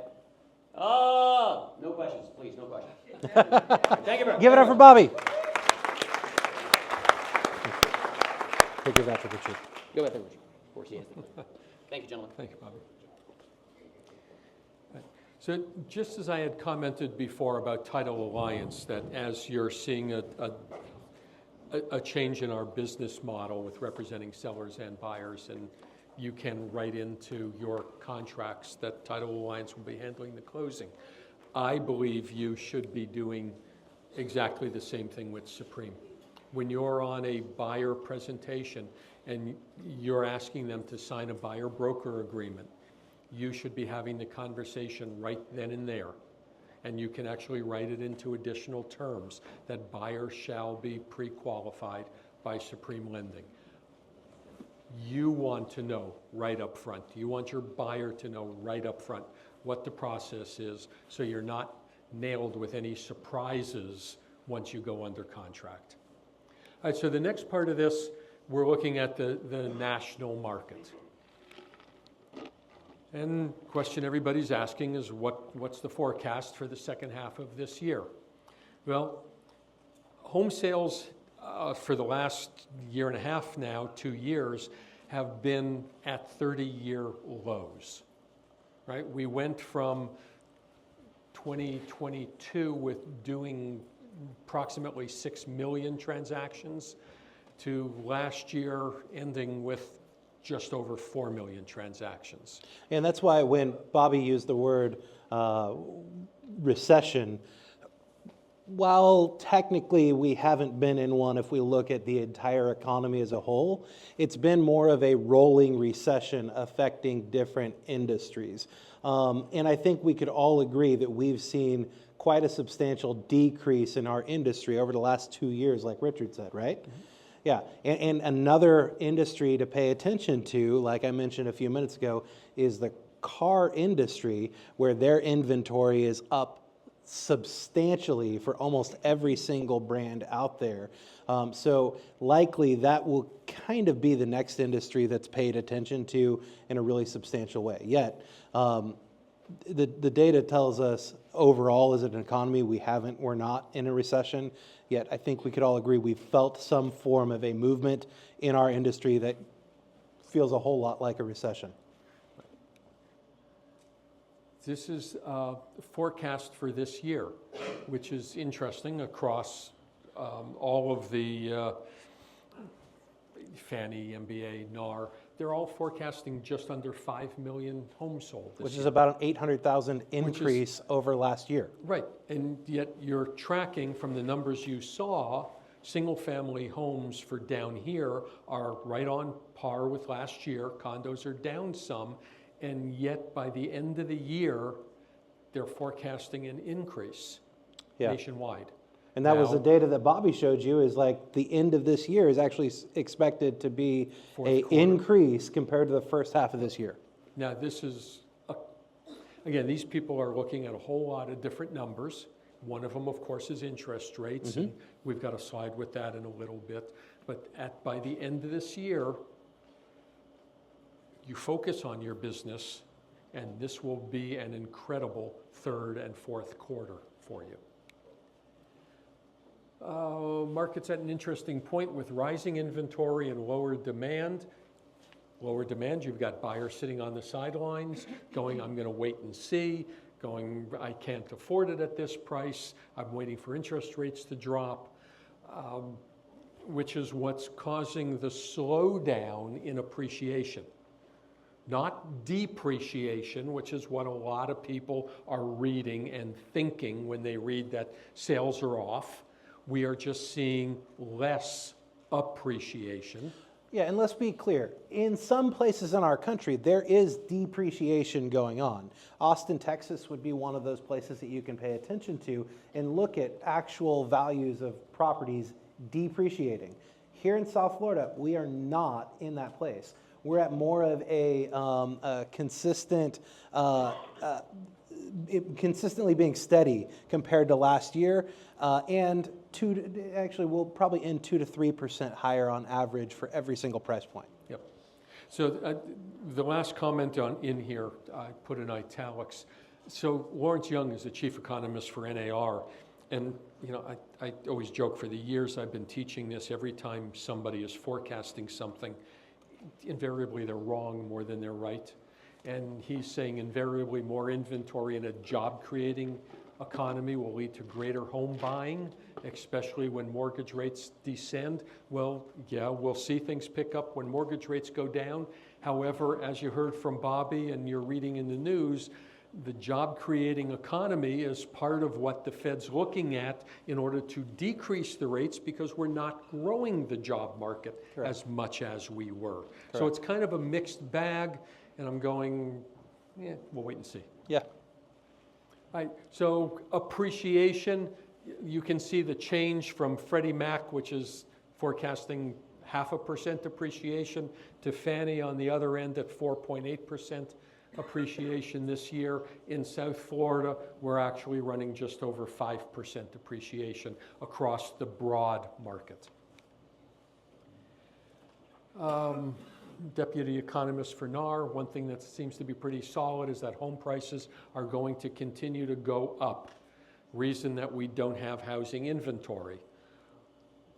Our inventory is a whole lot more than what it was a year ago. However, I do agree prices will continue to go up. Builders are just not back to building at the level that's needed to sustain the growth of our country. And they haven't been, and if they continued at their current pace, it would still take them, I think it's 13 years to catch up to the demand for people who are actually interested in owning their own personal residence. This is just a really easy graph showing you what's gone on in the marketplace. This goes back to 1999. We were in a seller's market, flipped into a buyer's market during the crash, and then we've been back in a seller's market for a long time. It's going back up again. Mortgage rates, again, historically, over the last 5 or 6 years, it kind of gives you an explanation as to what's happened with the forecast of 25, with the rates continuing to slide down as long as everything stays on the path that we're on. Correct, and here's Now, one of the benefits them actually being up for a substantial amount of time. The rates that we're at right now are now considered normal. So They always were, Scott. You're right. 6.5% is your 40-year average for mortgage. You're right, Richard, yet there's an entire generation like me who got used to the entire home buying process where they're in their years of, I'm going to go buy a house, being below 5%. And so many of those people looked at that 7% interest rate and thought, no, this is not attainable. Yet, because we've now been 2 years at 6+% interest rate, it's seen as this is just normal. So while, yes, we do anticipate those rates coming down, if you have consumers out there who are waiting for an interest rate to be back with a number 4, it's not happening. And it may happen one day in the future, yet I can almost promise you for the next 10, 15, 20 years, you will not see a 4% interest rate because the federal government has said for so long that ideal interest rates are between 5 and 7%. We've made our way back there. We're not going to get away from that anytime soon. Yep. Now, this is showing you that the vast majority of the financial world is expecting the Fed to cut rates in September. It's pretty well a given right now. Even the Fed has come out pretty well and said, yeah, September will be it. They have a meeting, I think it's later this week. Yep. What people are talking about is, will there be a second rate cut at the end of the year, probably in December? My forecast is that when the rates drop in September, you will see a flood of buyers coming out of the woodwork because they're recognizing that the rates are starting to come down. I need to get into the market now. And this is part of the conversation you need to have with them, is that when those rates do come down a little bit, more buyers will come into the market, which means more competition for the listings that are priced and look good. Yeah. The stuff that expires, that goes off the market, that's the garbage that's going to happen no matter what. But you're going to have more people fighting over the really good stuff. So Mr. and Mrs. Buyer, we need to be out there looking now while you still have the most inventory. Because when this does come to pass, the rates come down, you will most likely see your inventory start to slide back as well. And that's why the fourth quarter is expected to be a stronger as good. quarter, the Yeah. strongest quarter of the year. Now, here's the caveat to that, and this is what makes it so difficult for economists to project. They drop the rates in September, and then the September numbers come out, or the October numbers come out, and the job market starts exploding again, and all the rest of the indicators, inflation rate might tick up 0.1% or whatever, and they're going, whoa, hold on, we might have made a mistake here. There's not going to be another rate reduction for a while, and that puts the brakes back on the market again. So we're expecting this to happen in September, but past that, I don't believe any of these economists can really forecast out that far accurately. Yeah. Oops. All right. 5 years out, he's cautiously optimistic. I would hope so. I'm pretty optimistic about it as well. I think real estate is the best industry in the world. No matter what's going on in the marketplace, people need to buy and sell homes. We're going to see a lot of ebb and flow over the next 5 years, some high, some low, overall a healthy market. Prices should continue to rise, though more slowly, and buyers will enjoy more options as inventory expands.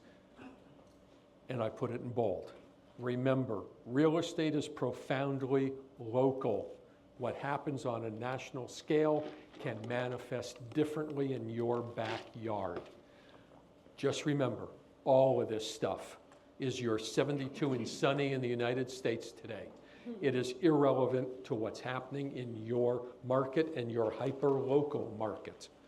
Pay attention to the numbers. I'm glad you said that because I know the Austin market really well. Number one, I lived there for 12 years. Number two, I still actively coach somebody in the Austin market. And when he tells me what they're having to do and how many price reductions they're seeing and how they're having a decrease in the average prices of homes that are being sold compared to last year, and then I share with him what is going on in our market, his perspective is, gosh, I would love to be in South Florida right now. So it's all about your perspective, and having that local perspective can also jade you sometimes because you're not aware of what other people in other places are going through. Right. So somebody had made a comment or a question about the elections coming up. There's an election coming up? Yeah, God help us all. Not looking forward to the next 3 months. Let me do a quick segue here away from this, as this is something that I have to talk about on a regular basis as your broker. Get off the friggin' social media with your comments about the elections. Yes. I don't care what party you're a fan of. Stay off of social media. There's no one in their right mind that thinks they're going to change anybody's opinion because of something they put on Facebook. Oh, there's people that think they will. However, there are people, and it's 50% of the population, who will choose not to work with you because of your opinion on Facebook. And you might go, well, I don't care. I don't want to work with them either. Fabulous. Take 50% of your income out of your pocket. Give it to me. I'm happy to take it. Guys, this is a business. Be business professionals. And with that, we come at you from a place of love. We love every single one of you. No, I'm being serious. We love every single one of you. We want your business to thrive. And while there is a red side and a blue side, I truly believe that most people are more toward the purple. And we support every single person among us. And dividing through posts and things like that, it doesn't help anyone. It doesn't help our industry. And you can still post whatever you want to in support of it. Just keep it civil. Unfortunately, I've had to deal with a few different instances over the past couple of weeks, 3 weeks, where I've gotten messages from people who have taken screenshots and said, someone said something that is really bad. And what I want to remind you is, even if you think you deleted it, it's never truly deleted. So don't put your reputation on the line for people who don't care who you are and are never going to be interested in having a conversation with you. It's not about taking away your opinion. No. Everybody's entitled to an opinion. Correct. It's about respecting everybody else. And unfortunately, over the last number of years, number of election cycles, we have had to ask agents to leave our company because of how they were posting. Not who they were supporting, but how they were posting it and what they were saying. And a couple of years ago, the company actually removed an owner, an OP of the company, Said something really stupid. because he did something really stupid when it came to the elections. It was how he said something. And he got a phone call from Gary Keller and the executives and said, it's time we part ways. Guys, this is a business conducted as a Don't let it ruin your business. reputation. That's all. We love you. That's it. Let's go. Okay, so people are going, presidential election years affect the national housing market and mortgage rates through 3 interrelated channels: uncertainty, policy expectations, consumer confidence. It's simply because consumers might be electing to sit on the sidelines until the country decides what direction it's going in. Now, usually home sales are unchanged year to year in non-election years. Correct. However, in election years, November slows up more than normal. In non-election years, November is usually 9.8% slower than October. This is, if you remember the American Idol chart, you saw sales. While they were looking flat, they're actually seasonality. Well, November going into December is part of that seasonality. Yep. In an election year, November historically has been off 15%. So expect a slower November. Now, the caveat to that is mortgage rates coming down. Buyers who have been out of the market might be coming back into the market. Remember, this is historical data. Yeah. May or may not happen this year. Now, if And if it we went and does looked- hold true, what does it mean? Well, it means that those people that were not buying in November, it doesn't change the price change because it's only the 1 month. Yep. But it means that all of those people are back in the market in December. They're not deciding not to buy, they're just deciding to put it off until the uncertainty has passed. Yeah, and if we go and look at the last presidential election, we can't even compare that data of it going down because it actually went up because we had stimulus money that had been pumped into the economy, interest rates were low, and likely if interest rates do come down in September like they're projected to, we may see another year in an election where we actually see an increase in November. So remember, what we're sharing you is historical data. We're not saying, hey, go out there and tell the whole world that it's an election year, you're not going to probably want to buy a house in November. Just use that data to give yourself a reference point. Just because there are statistically less homes sold during that time doesn't mean that you have to sell less. Okay. Basically, elections don't directly impact most people, has no effect on their decision to buy a home or not. Yeah. Simply enough. All right, so NAR settlement, get your mindset right. This is all based, this is a comment from Tom Ferry. He believes that what happens in a couple weeks is a once-in-a-lifetime opportunity. Kind of like, Gary Keller has always talked about, this company was founded during a major recession. Most major corporations that you see all made it during major downturns. Real estate's no different. Now, they did surveys with a lot of people. When the questions, have you ever negotiated your commissions with a real estate agent? 70% of the sellers out there said no. Another 13% said, well, yeah, I tried, but the agent said no. There's only 17% of all the people who asked for a price reduction from their agent and got it. And my guess is those 17% that got their price reduction were dealing with agents who didn't have much of a value proposition to start with and had no idea of scripts and dialogues, how to talk to their sellers. And their listing probably expired. All right. So another survey. What do you know about the NAR settlement? Well, 30% of the people said they knew what was going on. Guys, this is after months of intense media reporting on this NAR settlement. And yet 63% of the people that were surveyed have no idea what's going on. This is about your mindset.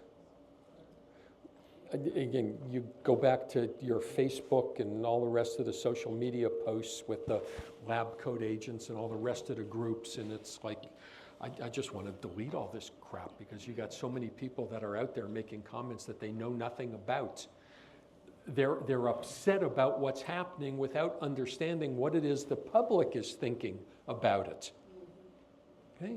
Don't get in your own way. You need to understand the changes that are coming. We're going to get into that shortly.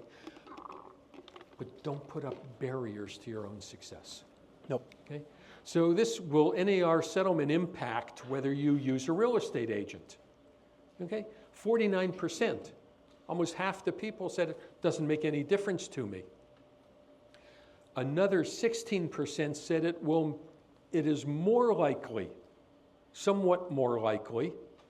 11% say it's much more likely that I'm going to use a real estate agent to represent me. See, the people that know and understand what's going on, they know how much more confusing this is all going to be, and they want the representation. Yeah. Overall, only 24% of the people surveyed are going, nah, I really don't need a real estate agent anymore. And I believe that number will drop dramatically once they experience it. Correct. Yeah. Yeah. This is like, you've got FSBOs, you've always had FSBOs, and there's not a lot of FSBOs that want to go through it a second time. There's a lot of FSBOs who end up listing with a realtor because they're finding out how difficult it is. Yeah. Well, this is the same thing. The buyers might find out once, or might try it once, and they'll end up working with you because this is not an easy job. No. Right? For years, they said, Expedia is going to put travel agents out of business.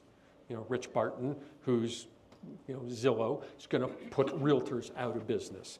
Well, we're not travel agents. We don't click a button and buy you a ticket. It's not that simple. This is a complex business, and you're the experts of it. I believe the statistic is that a for sale by owner doing it on their own is 52% more likely to be involved in a lawsuit related to the sale of their home. Yep. Say that again? A for sale by owner who does it completely on their own is 52% more likely to be involved in a lawsuit related to the sale of their home. Could have to do with the disclosure process, could have to do with just things that they left out, could have to do with the inspection, all different things like that, but it's 52% more likely to end up in a lawsuit. A lawsuit. Yeah. Yep. Good. Enjoy your for sale by owner presentation today. So they asked them, if you were selling your house right now, which statement would make more sense to you? 49.6, almost half of them say you do not have to compensate the agent who represents a buyer, but you may want to because it motivates more agents to find a qualified buyer. And they realize it also reduces the cash a buyer needs to purchase your home, which means that they they are more likely to offer the price you want. However, the other half of the people are going, you should not offer compensation to an agent who represents a buyer because that agent should be paid directly by their own client. However, this will reduce the total commission you pay, but may make it harder for some buyers to afford your home. Guys, these are the conversations that you're going to have with both buyers and sellers. And the belief is, bottom line, nothing's ever going to change from what it was. It's just how things Correct. are changing. What you pay is most likely not going to change. How you pay will. If you're not good with that script right there, get good at just those lines right there. When somebody asks you what's changed about your industry, hey, Mr. and Mrs. Seller or Mr. and Mrs. Buyer, what you pay most likely will not change. How you pay will. Here's a simple way to look at it, guys. Mr. and Mrs. Seller. Two people cannot save the same dollar. If you're thinking that, well, the buyer's got to pay their commission, that's going to save me, as we learned last week, that's going to save me 5 bananas. Yes. Well, the buyer's looking at it and going, well, if I'm having to pay my agent those 5 bananas, there's only 5 bananas. Where's it being saved? Yeah. Right? You can't expect the same price that you would have gotten if the seller was paying all of the commission, as opposed to now they're only paying half the commission because the buyer's paying the other half. And there's a whole lot of monkeys that want those bananas. Do you guys, you get that model? And we're going to play a video for you in a little bit of Jeff Glover going through, explaining exactly what Richard just went through. And I think it's probably I took out 5 minutes of his buyer presentation to handle exactly what most of the time you will be going through. Okay. So the next question was, if you're hiring a real estate agent to help you buy a home, which statement is true? 14% say they would be happy to pay the agent an hourly rate of $100 an hour. 20% would pay the agent a flat fee of $10,000. Well, I don't think that holds true if you're buying a $300,000 house, but maybe a $750,000 or $1 million house. And 66% would be happy to pay 2.5% of the purchase price of the home, with no fee payable if they don't buy anything, of course. So the majority of people understand they're going to be paying a commission. How many hours, you said this before, what is the average hours that an agent works on a transaction? Well, if I'm being paid $100 an hour, it's going to be a whole lot more hours. No, but I did want to say that in my presentation. How many hours? Well, actually, it's an interesting question, and I can't say that I've ever worked it out, but if you think about it, going, how much time are you putting in prospecting to get the lead for that seller? Because that's got to be paid for. You get the phone call to come in and list a property. How many hours are you spending doing the right research in order to be able to go on that presentation? And whether it's a seller presentation or buyer presentation. How much time are you spending at your presentation? How much time are you spending actually showing the house or working with the buyer, driving them around, showing them homes?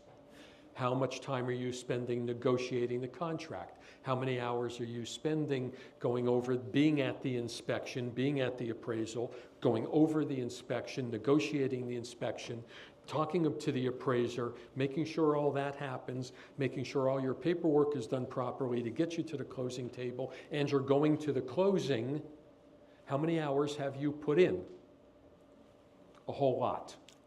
It is not as simple as people think because they see you closing up at the showing table collecting a $10,000 check. Between you, yourself, and your team, I would be really surprised if it's not 40 to 60 hours altogether. That's what I was thinking. Well, that's when you become like a freelancer, because they actually find out behind the curtain what you do on the billable hours. Yeah. Right. You go to an attorney, right? And every time you get on the phone with them, and I have to keep reminding Scott when we're talking to attorneys, you know, they have a punch clock for every second that they're on the phone with you that they're billing you. You ain't doing that with your client. But how many phone calls are you taking and how much time is that taking from your life away from your family? You deserve to be paid for that. Correct. Dave? I've said this before, I'll say it again, the biggest problem of our industry is we have been taught to be servants to our clients, and we don't tell them what we do. Yes. The problem is not that we're a servant to our client, that's the servant leadership mentality. Your problem is we don't tell people what we We do. don't tell people what we do, we just handle stuff for them. Yep. And they don't see the bottom of the iceberg. Yep. We need to Correct. tell them everything Yep. we did for them Yep. over and over till Yep. we're willing to. Now, Dave, I believe it's NAR, Realtor.org, has a flyer, a sheet that put out as to the, you know, the 79 things you do for a buyer and the 79 things you do for a seller. I would suggest as a starting point, you look at that so that you have an understanding of what it is you're doing. And when a buyer or a seller is talking to you about what your value proposition is, it's not just how strong a negotiator you are. It's not just how good at marketing you are. It's not putting a lockbox on a house and letting people show it. It's everything else that goes into it. And if you haven't taken the accredited buyer representative course from the Association of Realtors, it's free through the end of August. Make sure you take it. We've got that flyer in here. too. Yeah. And it's also Okay. offered, it's Yep. with the charge at our role, September 5th and 6th, 2 days, and it's $139. Okay. Yep. Vicki? I just wanted to mention, maybe that's a really great point to let your clients know, updating them on maybe like a weekly basis, letting them know what you're doing for them throughout the transaction, and then letting them know what comes next, so that they are. Good call. Well, if you're using Command and it's set up properly, every time you have a conversation, every time you do something, you can input that into your client's record.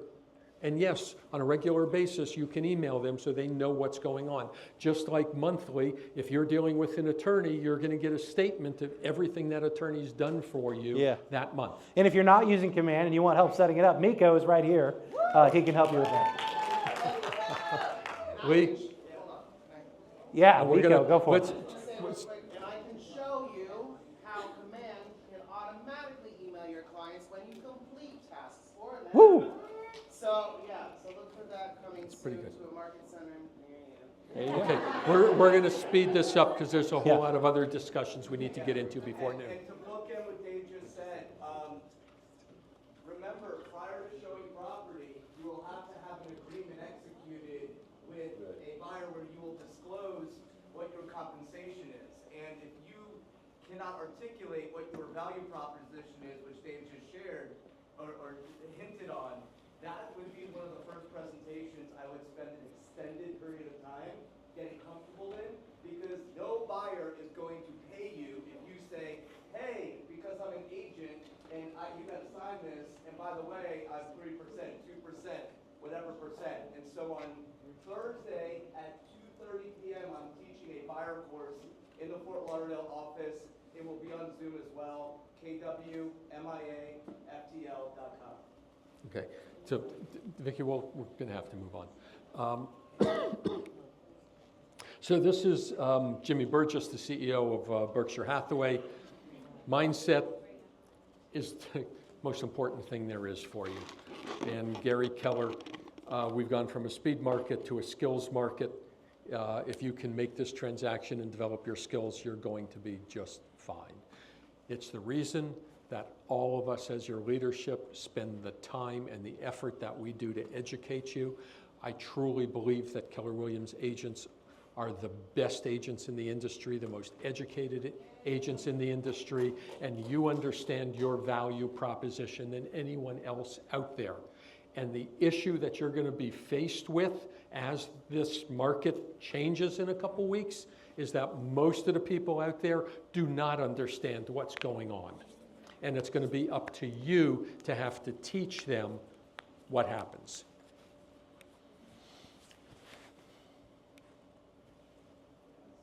This is mindset, guys.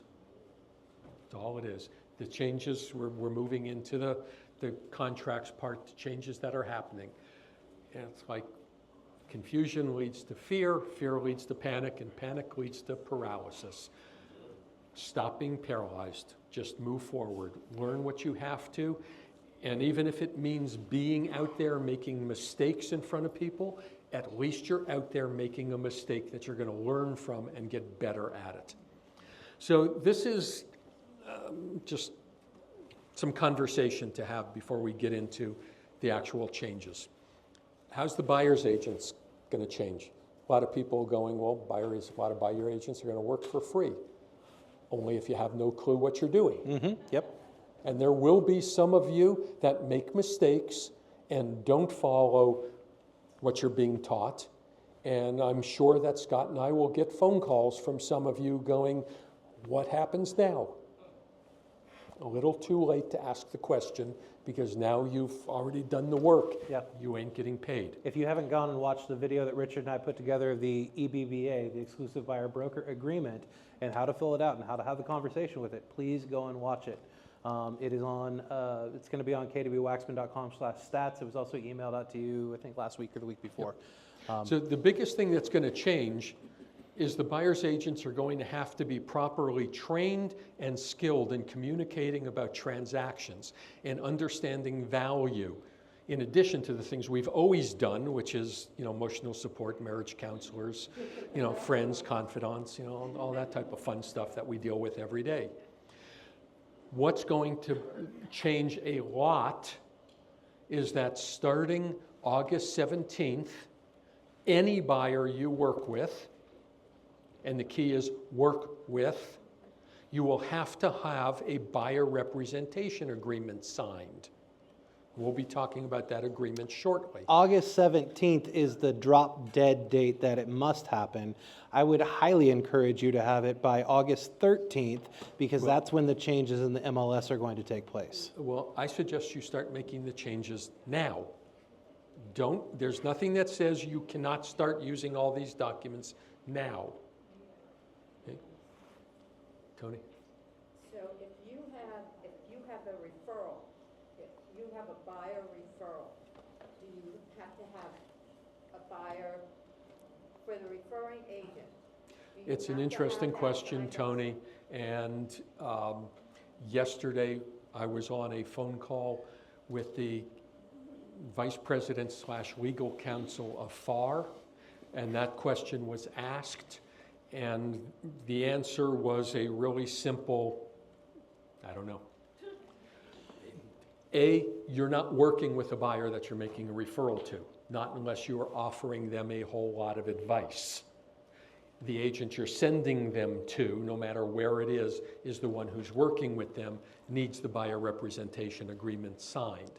Now, if you want to make a good referral, one that's going to stick, wouldn't be anything wrong with having a conversation with that buyer saying, listen, I'm going to be referring you to so-and-so. I just want you to understand that when you meet with him, he's going to make this presentation and expect you to sign this. And as a matter of policy for our offices, your FAR is going to have to give me a very convincing presentation on why the referring agent would need to have that done. Yep. Until we know for sure otherwise, it is not required if you're referring it to another Yep. agent. The key to this, as I said, Advisable to, when you're having that conversation with whoever you're referring them to, let the buyer know that there will be a referral fee that is coming back to the referring agent. Over disclosure is it's never a up to bad you- thing. It's up to you. It's not necessary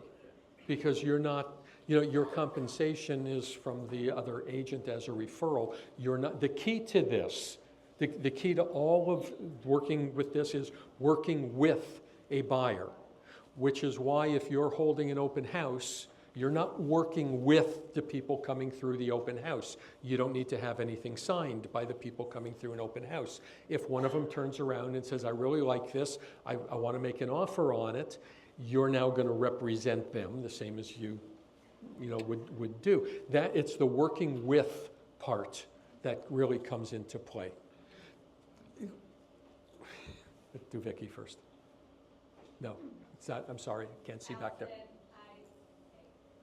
if we have a listing and an agent schedules a showing, are we required to request a copy of their buyer brokerage agreement? You're not required to do that. It would be in that agent's best interest to make sure that they have one, yet it's not your responsibility to guarantee their commission. We just have to have one if we are showing. Correct. Yes. Correct. Actually, if you're showing a buyer to your own listing, until you have a substantial conversation with them about that property on its own, you technically do not have to have one with them because you're representing the seller up till that point. It would make sense Yep. for you to have one, yet legally speaking, you're representing the seller. If you're just showing that property to that buyer for that property, you don't have to have one at that point in time. Yep. Yes, it's their All right, responsibility. Let's move on, because a lot of these questions will come back up when we are looking at some of the documents, all right? It's also going on to say, you're going to need to be able to explain to your buyer how the current process has changed and how they can expect to include your fee in an offer so that the seller continues to pay your fee, just like it has historically been. And there's going to be a 5-minute video in here that's going to cover most of this process in 5 minutes. Yep. Now, the key to this is you need to have a buyer's presentation. Just like you've always gone on a listing appointment, you have a listing presentation. You are now going to go, Mr. and Mrs. Buyer, come into the office so that we can sit and talk. And you go through a buyer presentation with them the same as you would for a seller.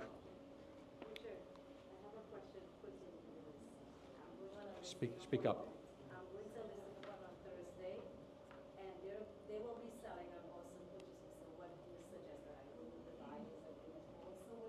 If you're going on a listing appointment that they are both listing and buying, you need to have a listing agreement signed and a buyer representation agreement signed. Yes. All right. So agents are going, what's going to change? Really difficult to answer without going through all the forms, because it's the forms that are changing how we do our business. And I'm going to get into this in a second. I'm not real happy, and last week when we were at the brokers meeting with the board, a whole lot of brokers are not happy as to how our state has rolled out documents. Because my opinion, the most important document is the listing agreement, how you're going to explain it to your seller, and it's that conversation that's then going to relate to how we do things working with buyers, and no one has seen that document yet. It was supposed to come out a couple weeks ago. We're supposed to have come out last week. We're now being told it'll be released sometime this week. So we're going through documents a little bit backwards, but it's the learning of the documents that will be important to all of us. And we learned yesterday, right, that you won't be required to do a brand new listing agreement. There will be an amendment to your current listing agreement that you will be able to get signed. Yep. That's one of the biggest questions I've been asked from you guys when I've been in the office. What happens on the 17th? I'm taking a listing now. What happens? Well, what we heard yesterday is it's not even an addendum, it's a simple disclosure that the state will be providing to us that will have to go out to every one of your sellers. If you're working with a buyer and you don't have an exclusive buyer broker agreement signed as of the 17th, you have to get that buyer to sign that agreement. All right. Now, the key to this one is the very bottom line that I highlighted. It's expected that 90 to 95% of all offers will have a request for the seller to pay the buyer's agent. Now, what I highlighted in here is this is all part of your buyer presentation and your offer presentation. Because I believe that every offer that you write in additional terms, you should write in there, Buyer and seller agree that seller shall pay X% of the purchase price at closing to Keller Williams. When Richard says you should write in there, your buyer should instruct you to write in there that sentence. That's the conversation. Your buyer conversation is, here's the buyer-broker agreement. I get paid X%. This is what I'm going to do for you. This is my value. It's the whole presentation. However, I'm not really expecting you to have to write me a check at closing or to come up with that money at closing to pay me, because I know that's a lot of money out of your pocket. What I'm going to do when we make an offer is make that fee part of the offer, where the seller will pay it, which is kind of like it's always been.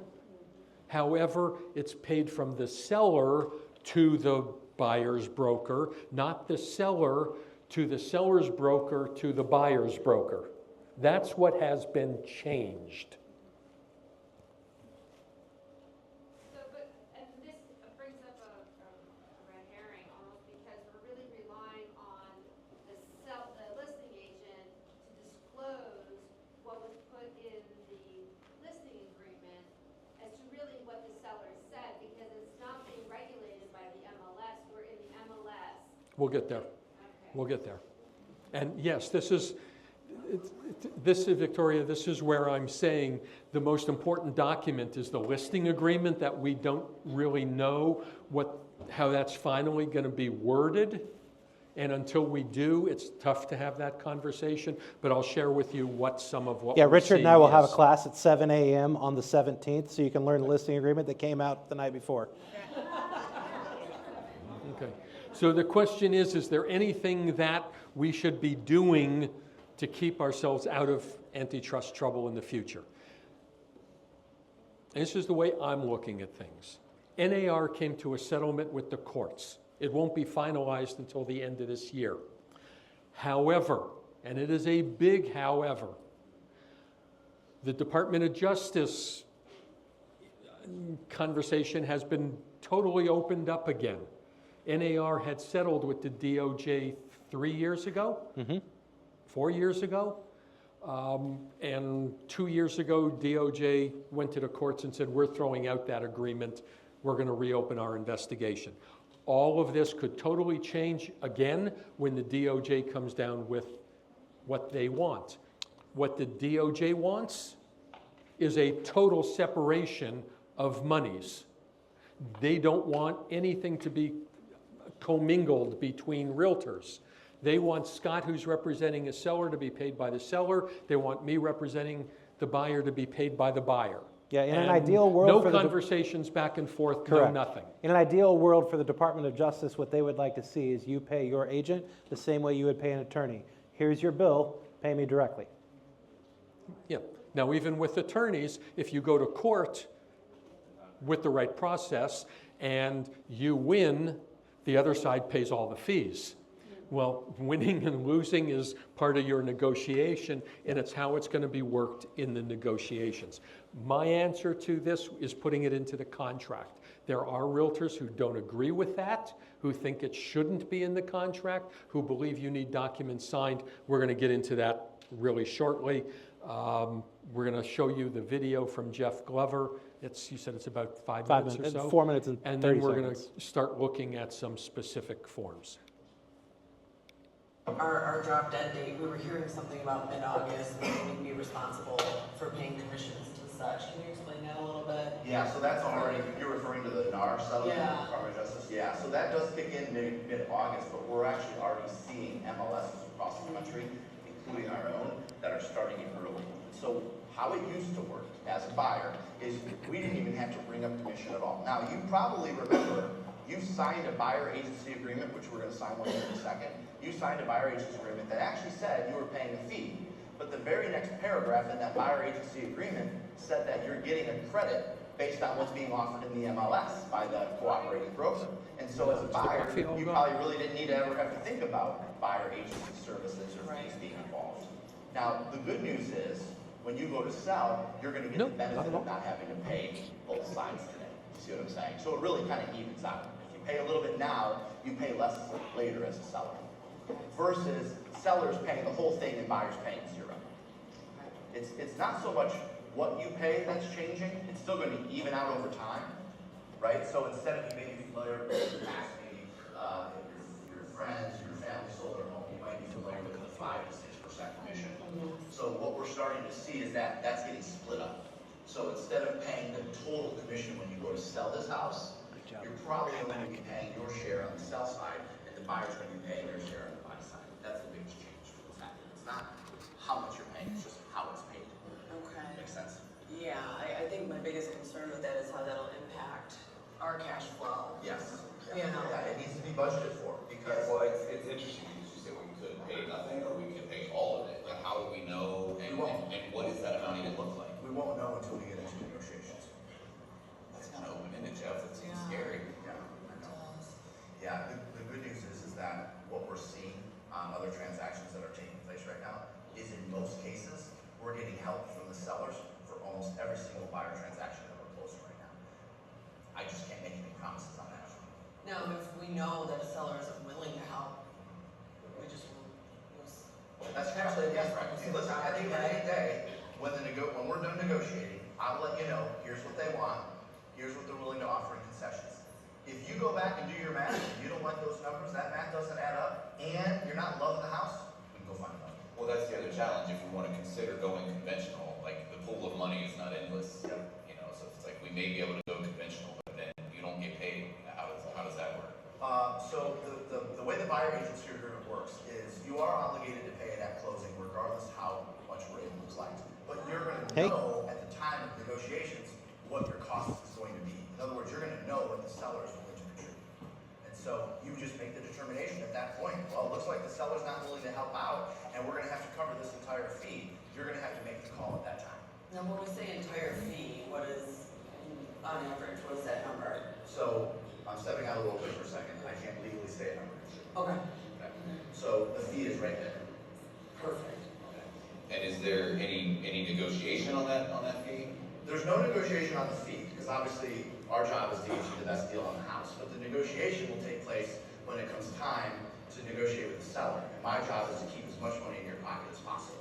So we can negotiate all day on a couple points in commission, or we can negotiate on a big sales price on a house. Sure. Which one's going to keep more money in your pocket? Obviously negotiating on that sales price, right?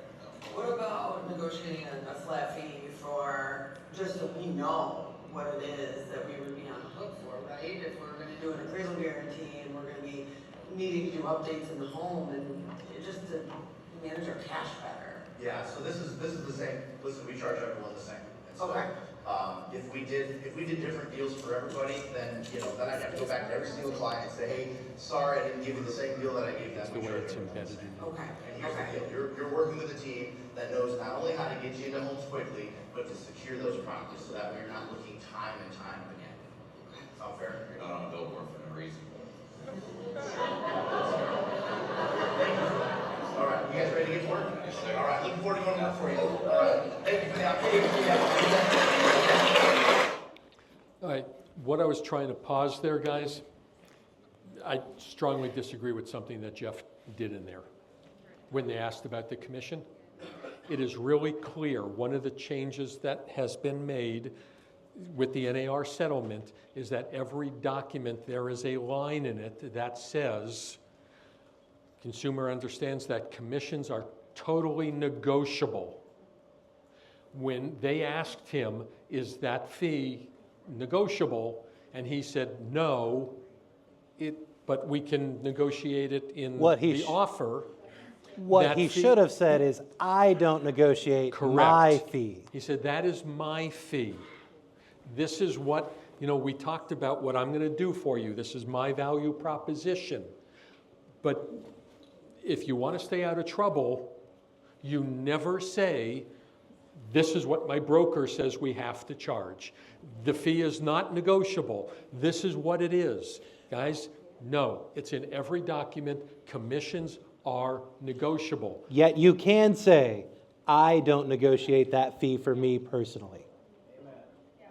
Richard, can you modify the agreement just like we would do now? Let's say we go in with 3% agreement. In order to get the deal done, we gotta drop down to 2.5. Can we modify that buyer's agreement to be more close? You can modify it down, you cannot modify it up. Well, Actually, we don't know about that, but, okay, let's go through the documents. That'll be answered for you. Thank you. All right, so guys, these are the documents that the state has already come out with for us. Let me clarify what I just said. If you get a buyer representation agreement for 3%, if that's the number you agree to, and the seller is offering 4%, is there a form that's technically going to be out there to allow you to adjust it up? From what I understand, there may be that form. That completely negates the entire reason we are in this position to begin with. Right, so you can see the fourth document down is modification to compensation agreements. You can modify your compensation agreement. However, one of the really strong statements in all of this is if, let's say you do a buyer-broker agreement for 3 bananas and you find out that the seller is offering 5 bananas, you've agreed to 3 bananas with your buyer. You cannot do a modification changing that up. The Department of However, Justice is not if- going to like that form at all. So what I suggest you always do is your buyer-broker agreement has an agreement to pay you 5 bananas. However, Mr. Buyer, I can share with you right now, if I cannot negotiate those 5 bananas with the seller, if I can only negotiate 3 bananas with them, we'll do a modification to this agreement where I will bring my commission down to 3 bananas. However, if they only pay out 1 banana, then you're responsible for covering the rest of it. The 2, to make it 3. Depends that's on what you you agree agree with to. them. Depends on what you agree with them. That's the modification to the agreement, so. And if you hear Richard and I disagreeing on a couple of things, it's because things are coming out so quickly still that I heard something different this morning than what he heard, and so we're still putting everything together. Yeah, point being, the commissions, there is a document to modify those agreements, just like currently you have the MLA modification listing agreement that you change the expiration date, you change the price, you change anything with your listing. That's what these documents are for the buyer-broker agreement, but you cannot change your commission up to match what a seller is paying.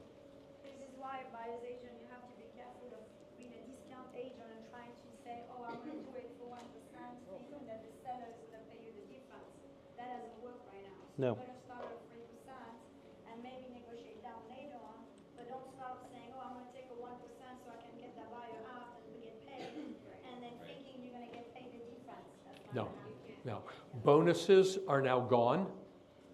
You can only be paid what is in your buyer-broker agreement. No bonuses, no add-ons, no nothing. That's the amount you get paid. So what if you put in your buyer brokerage agreement 3%, and then they want to go to new construction, they're offering 4%, can you redo that buyer broker agreement? Your buyer-broker agreement that you did was for 3 bananas, that's what you get paid. Yeah. If your buyer brokerage is for 3 bananas, and you don't have to provide the buyer brokerage to the listing agent, when you're negotiating, wouldn't you say, hey, my buyer brokerage is for 3 bananas, my client wants 1%, concession towards their closing costs? Like, is there a way to still get that extra percentage to benefit your person? No. It's my short answer. It's no. What you put in the buyer-broker agreement is what you get paid. You can negotiate it down, you cannot negotiate it up. Well, What? in that situation, I would encourage you to be a hero. And if you have one that says that you've agreed to work for 3 and the seller is offering 4, give it to the buyer. That was my question. Yes. Yeah. Well, no, I think you misunderstood. You could negotiate that extra percent is going to go to the benefit of the buyer in that situation. Absolutely. Yes. Now, this is one of the big discussions out there. Correct. A seller can offer concessions to a buyer. The concessions can be used for anything. Correct. And the So- concession field will be in the MLS, and a lot of people are going to make a mistake in this industry and put And their... I put a slide in here for that, Good. Scott, showing Thank you you. what that is. So, all right, so let's move on with this. So pre-property or property pre-touring agreement. So you're working with a buyer, you met with a buyer wants to see one property, doesn't really want you representing him, will not sign the full agreement. This is, I love the analogy of this one is, we're going out on a first date. You're agreeing to go out with me on a first date. That's the purpose of this form. Okay?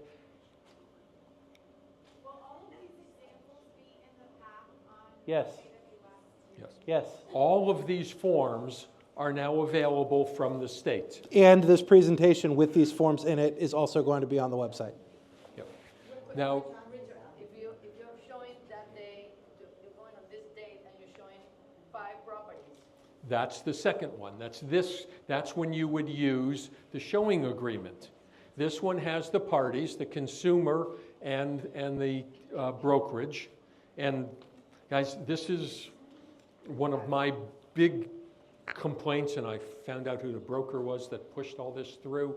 I detest using the word consumer. Yeah. Yeah, you know my stance on single agency. We'll get into that later. They're not consumers. If you're representing a buyer, they're your client. Correct. However, these are the state forms. If we have the opportunity that we customize our own Keller Williams forms, that's one of the changes that we'll make to it, and those customized documents will be uploaded in several places. And so, you know, So- Richard and I are still very much considering having our own forms. We're going to be putting a... We're trying to work with Yeah. a couple of the other offices, the other OPs in the area, so we can come to an agreement that most of Keller Williams in South Florida will work with the same documents. Audrey? So for us that have people doing open houses for our listing, so the agent that is doing the open house should have the date documents? No. No. If you're sitting in open house, you do not need to have a document signed. But if you have, let's say Elsa is doing my open house. Yeah, it's okay because because the listing belongs to the brokerage, so the listing is the broker's listing. So any single one of you in this room would be able to hold that listing open because the listing belongs to the brokerage. So you don't need a showing agreement for an open house until you have a substantial conversation with them about other properties that are not the one that you're holding open. So Dave? lately what's happening is when another agent's holding the open house, that buyer is telling them that they're not represented. So the Correct. buyer agent's trying to talk to them, you know, about the property, about other properties that are like a buyer's agent at that point. And then I get an offer with the person that they're starting to talk about. So should they have dating agreements? So they can You're getting, who are you getting the offer from? The one who was sitting in the open house? From someone that came from the open house that said they were not represented, Right. and then they ended up being. At the point in time which they want to present an offer, that form should be filled out. Just as a point of clarification, someone from Coral Springs is sitting in my open house, we're a different company. That would, okay, so in your office is the point of clarification, yes.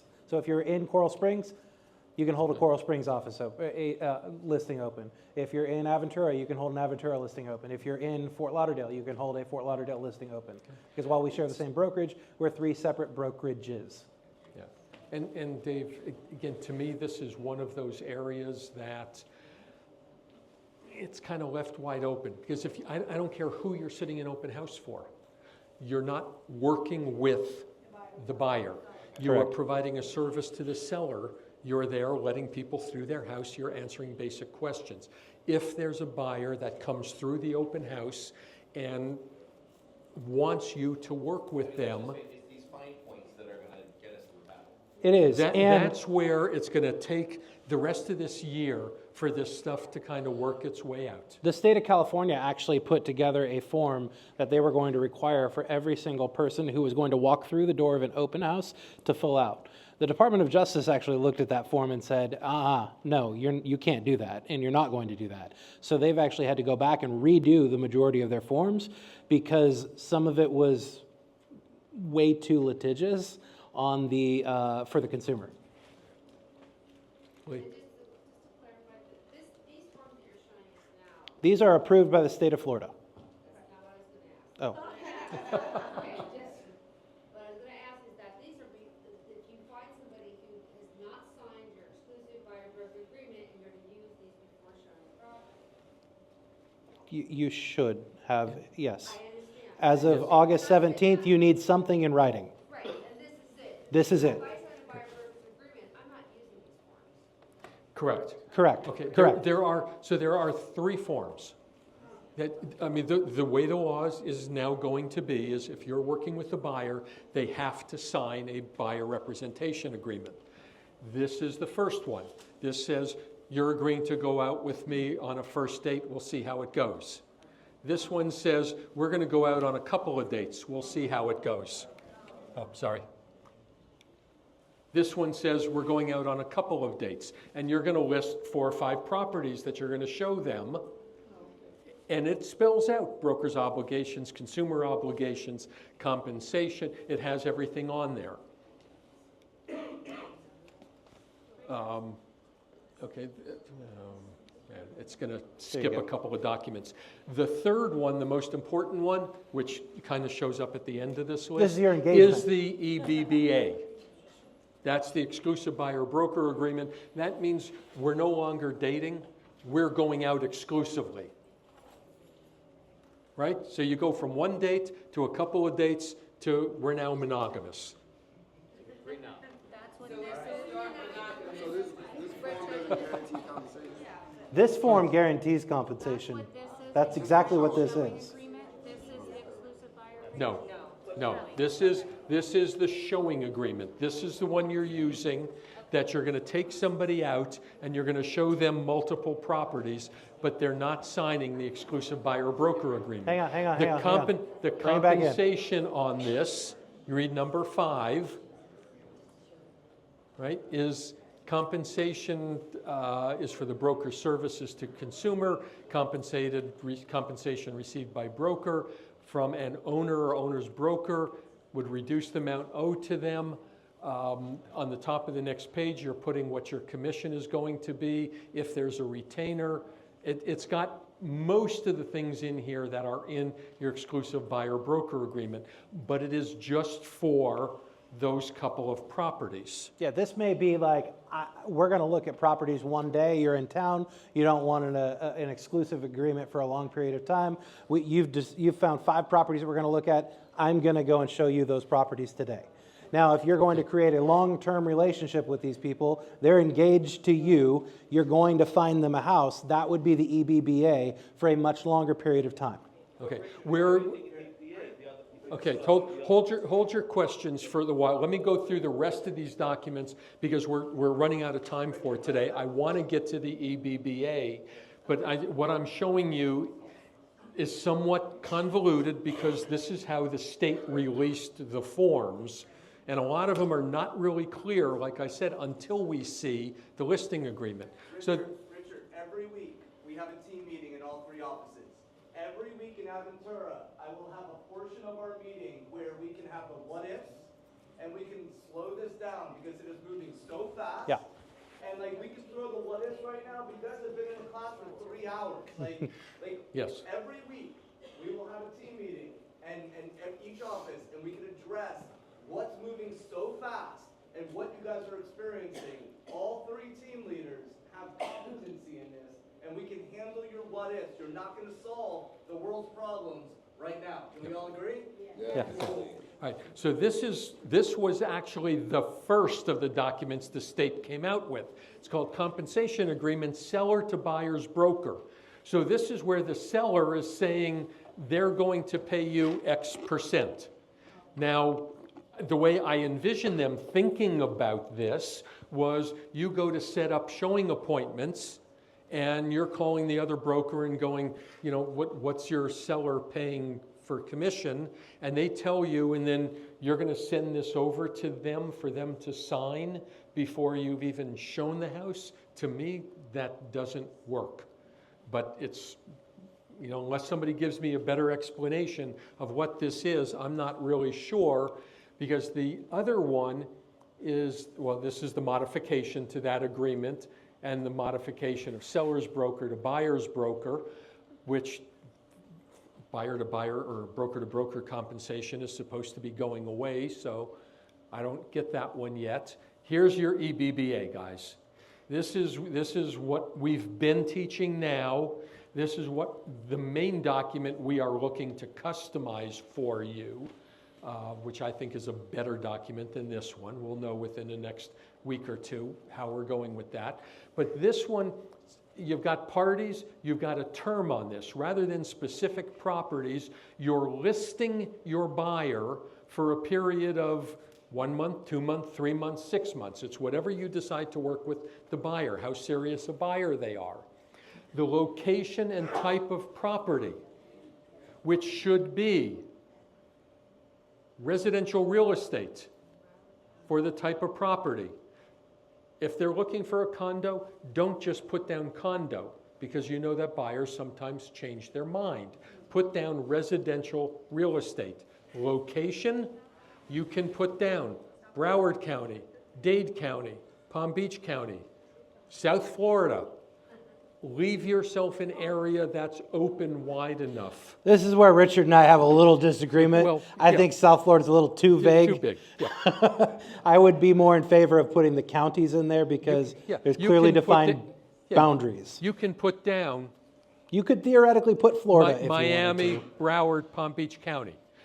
Leave that as open as you can.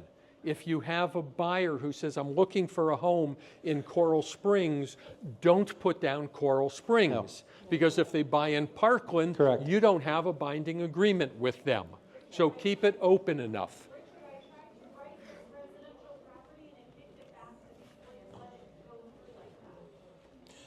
That's being worked on inside of DocuSign right now. Yeah. So the thank you.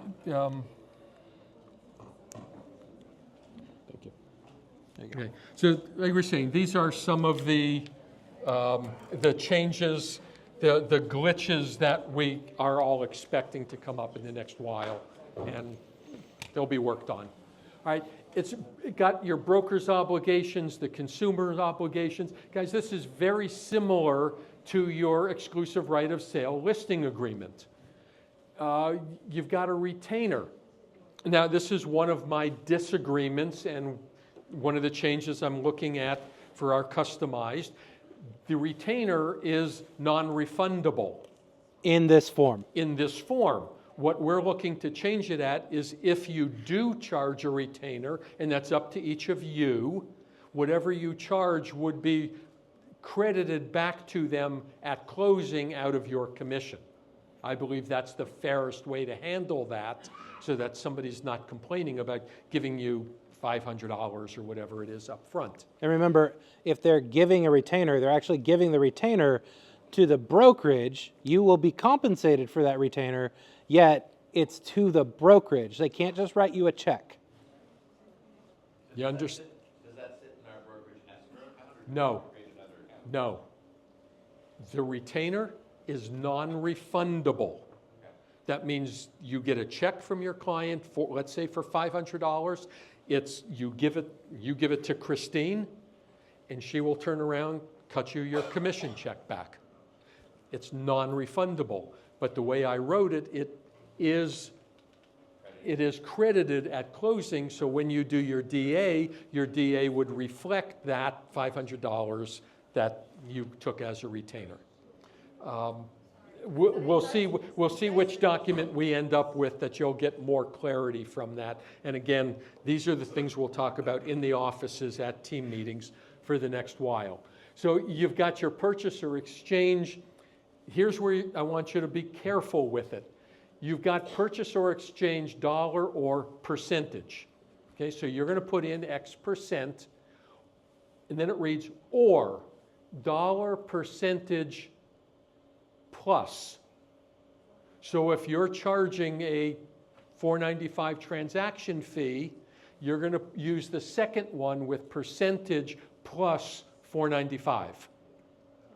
Okay, so they've kind of broken it out a little bit different. Same thing with the lease. If you've got a buyer that you think might end up leasing something, and if they can't find something to buy, just like on the listing agreement, if you put it in under lease, you're covering yourself for both of those.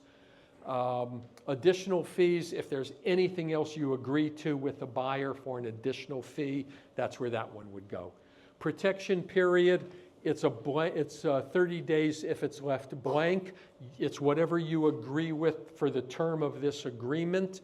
You're going to be covered for whatever property you show that buyer. Conditional termination, same thing as with a seller. You're putting in what a termination fee is. Again, I recommend you put in 0, but that's totally up to you. Dispute resolution, just like in your listing agreement.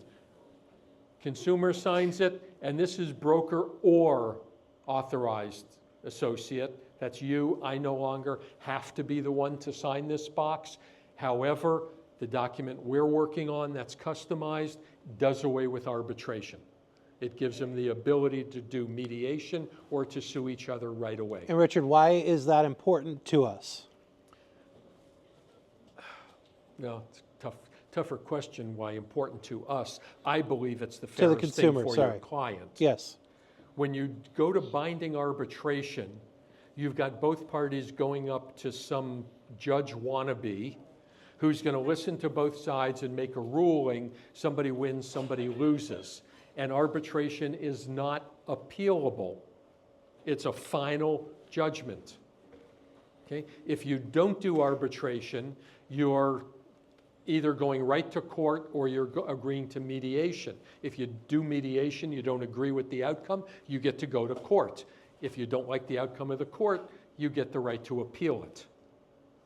I believe that is the fairest way to do it. This is the one paragraph that when you have attorneys reviewing listing agreements, more often than not, they cross out this paragraph. Correct. So I'm just eliminating it right up front in the new document. Assignment, like in the listing agreement, it's assignable to everybody. Single agent with the consent to transition to transaction broker. If it was my druthers, this would be the only document that I would allow you to sign. I really strongly believe that with breaking out, sellers from buyers, you are representing your client. You're not representing the transaction. I mean, in a lot of states, transaction brokerage is also known as dual agency or sub-agency, which is totally outlawed right now everywhere. I think transaction brokerage is just another name for the same thing.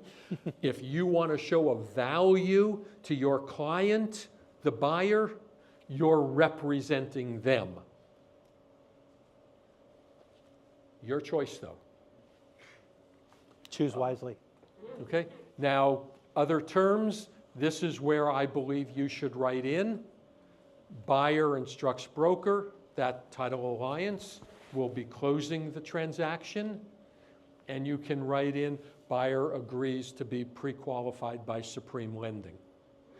This is your conversation with the buyers to ensure that when they find the house that they want, they are increasing their chances of a stress-free transaction. Have the conversations up front, not after you go to contract. Okay? And then it's signed by everybody. Okay? Modification to the exclusive buyer brokerage agreement. So this is where you're putting in, again, consumer broker. You can change the termination date. You can change the compensation. But as we talked about, the compensation cannot be increased to reflect what a seller is willing to pay out. We'll see how this rolls out as to how far down the road or how soon after signing this you can have it modified. If you don't know what a seller's going to pay out and you want to modify this up, I don't know who's going to argue with you at that point, but we don't know. We don't know yet. Hold on 1 second. You've got your protection period, cancellation fees. This is very similar to what's in your listing agreement. Another document I'm changing. And I would strongly suggest you use this with both your sellers and your buyers. It's a seller's net sheet, and actually, I've got to remember, take sellers off. It's just an estimated expenses. Yeah. And you can see the change I've made on this is breaking out listing brokerage fee, buyer brokerage fee. So if you're representing a seller, you can show them how they're paying two different commissions. It's not a pass-through. It's a minor change, but based on all of these laws, it's an important one. And for those of you who use the net sheet in the Title Alliance app, I've asked them if they can go ahead and add that into there as well. So they're working on doing that with their tech team. Okay. Now, this just came out. It's actually from the Miami board, but the Beaches is doing exactly the same thing. Seller to buyer incentives is going to be a new field in the MLS. This actually goes into effect tomorrow or today. You will have drop-down fields. Seller to buyer incentives will be a yes, no, or seller will consider seller to buyer incentives, yes, no. This is again, without the listing without the listing documents in front of me, this becomes really difficult to talk about, but the intent is you have a conversation with your seller up front going, here's the changes because of the NAR settlements, okay? You now have the choice. You can either say yes, you will pay compensation to the buyer's broker. No, I'm not going to pay anything to the buyer's broker. Or C, depending on their offer, we'll think about it. And this is where you're saying, yes, there is going to be a concession, or we'll talk about it. And if you see that, either one of those checked, you can call the listing agent and go, what is the concession that your seller is willing to pay? A concession can be used by anything the buyer wants. A concession can be used to buy down their mortgage. It can be used to pay closing costs. It can be used to prepay insurance. Anything they want, it can be used to pay their broker's commission. So this is one of the fields that is going to tell you whether the seller is willing to deal with you or not. And there will be a lot of confusion around this field right here. Yeah, So there will be. And then at ask closing, questions. rather than putting in all of the closing information the way we always have, the change to that is there was a seller to buyer concession and how much was it?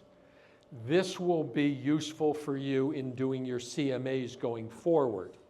Because when you see that there's a sale for $700,000, currently you have no idea what kind of concessions that seller made. That they gave them a $20,000 credit for the roof, that they paid another $10,000 to pay down a mortgage. You don't know, you're just looking at a sales price of $700,000. Well, going forward, you're now going to know what those concessions were.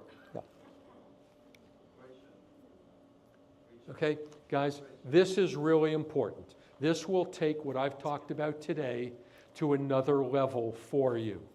This is tomorrow at 3 o'clock, and we are holding these in our offices. So I would recommend come on into the office before 3 o'clock tomorrow, and we will have a discussion about this. But if you can't make it, this is available by Zoom. Now, this is being put on by the beaches board. So if you go to register and you're a member of the Miami board, it's not going to let you register for it. This is why we're opening it up in the offices so that you can come in to be part of that conversation. And Miami has done one too. For those of you belonging to the Miami board, they are doing very much the same thing. There are constant Zoom calls on all the boards and the state and NAR talking about all of this. Guys, educate yourself as much as you can. And you can talk about this one, Scott. Yeah. Number one, thank you for being here today. I really appreciate every single one of you. Give yourselves a hand. Number two, we have that gentleman who you saw do the presentation. Jeff Glover is one of the number one real estate agents in the United States of America. He's the number one real estate coach who's still in production in the United States of America, and he is coming here to do a class for you guys because Lee and myself asked him to. And normally we would have bold, yet this year we're not doing bold because I believe that we need somebody who's actively in the market with us every single day in the trenches going through what you're going through. Take out your phone and scan this QR code and please sign up for it. This is the most important class that I think you can be taking right now.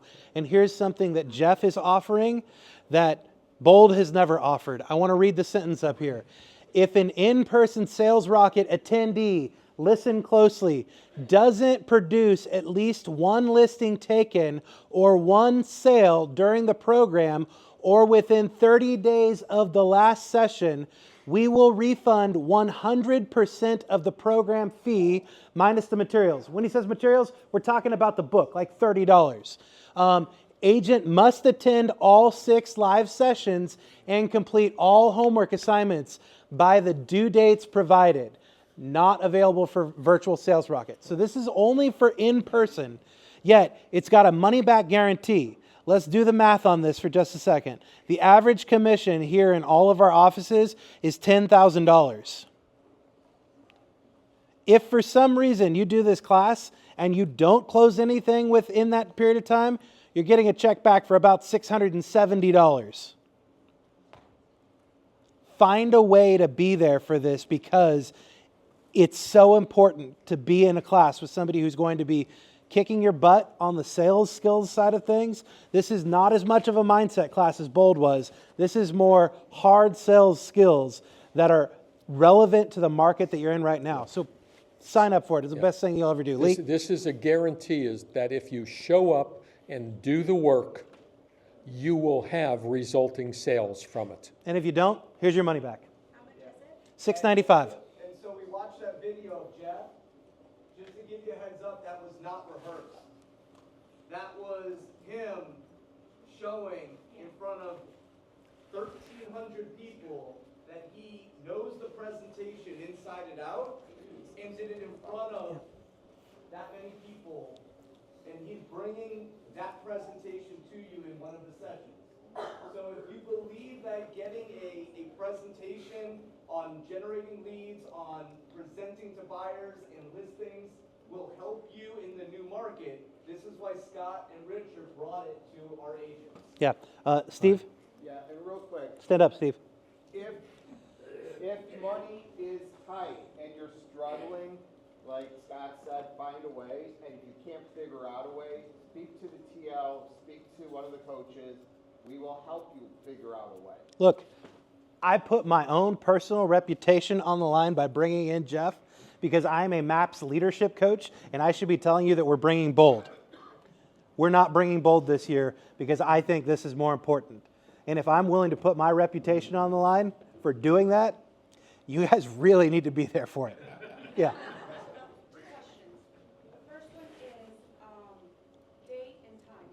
It's going to be, if you scan that link, all the dates and times are on there. Okay. Yes. And then 2. Starts on August 23rd. Okay, I have a closing on Thursday, and I will use $695 to sponsor someone in the Market Center of Coral Springs. Sweet. Thank you.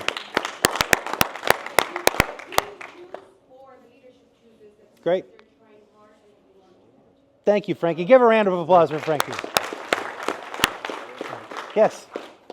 Oh, you want the money? Okay. Got it. All right, perfect. We've got to wrap up. Yep. Richard? Great. Guys, as I've talked about it in the past, NAR is offering the ABR, the Accredited Buyer Representative class, for free for the balance of this year. It's an online class.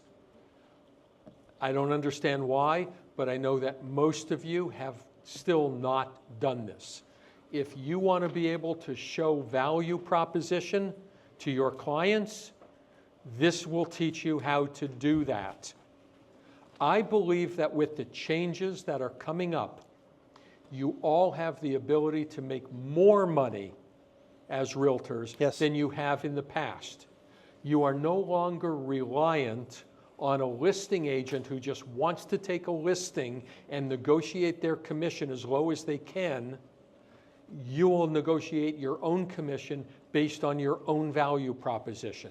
And in doing that, you will make more money. Yep. In particular, those of you who are relatively new in the industry, because new realtors historically work more with buyers than they do with sellers. Guys, you have as much value as somebody who's been in this business for a decade or more. The value that you have from your education. I mean, you don't see a whole lot of realtors in this room, other than Tony, who's been in this business for 40 years. And can I say something? I paid a lot of money. Of course. To get that designation. And you can get it for free. Anybody that doesn't Yeah. do it now and get it for free, you are a fool and you don't care about your business. Thank you. Thank you all.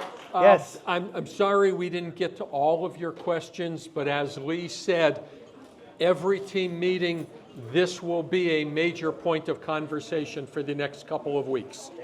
Thanks, guys.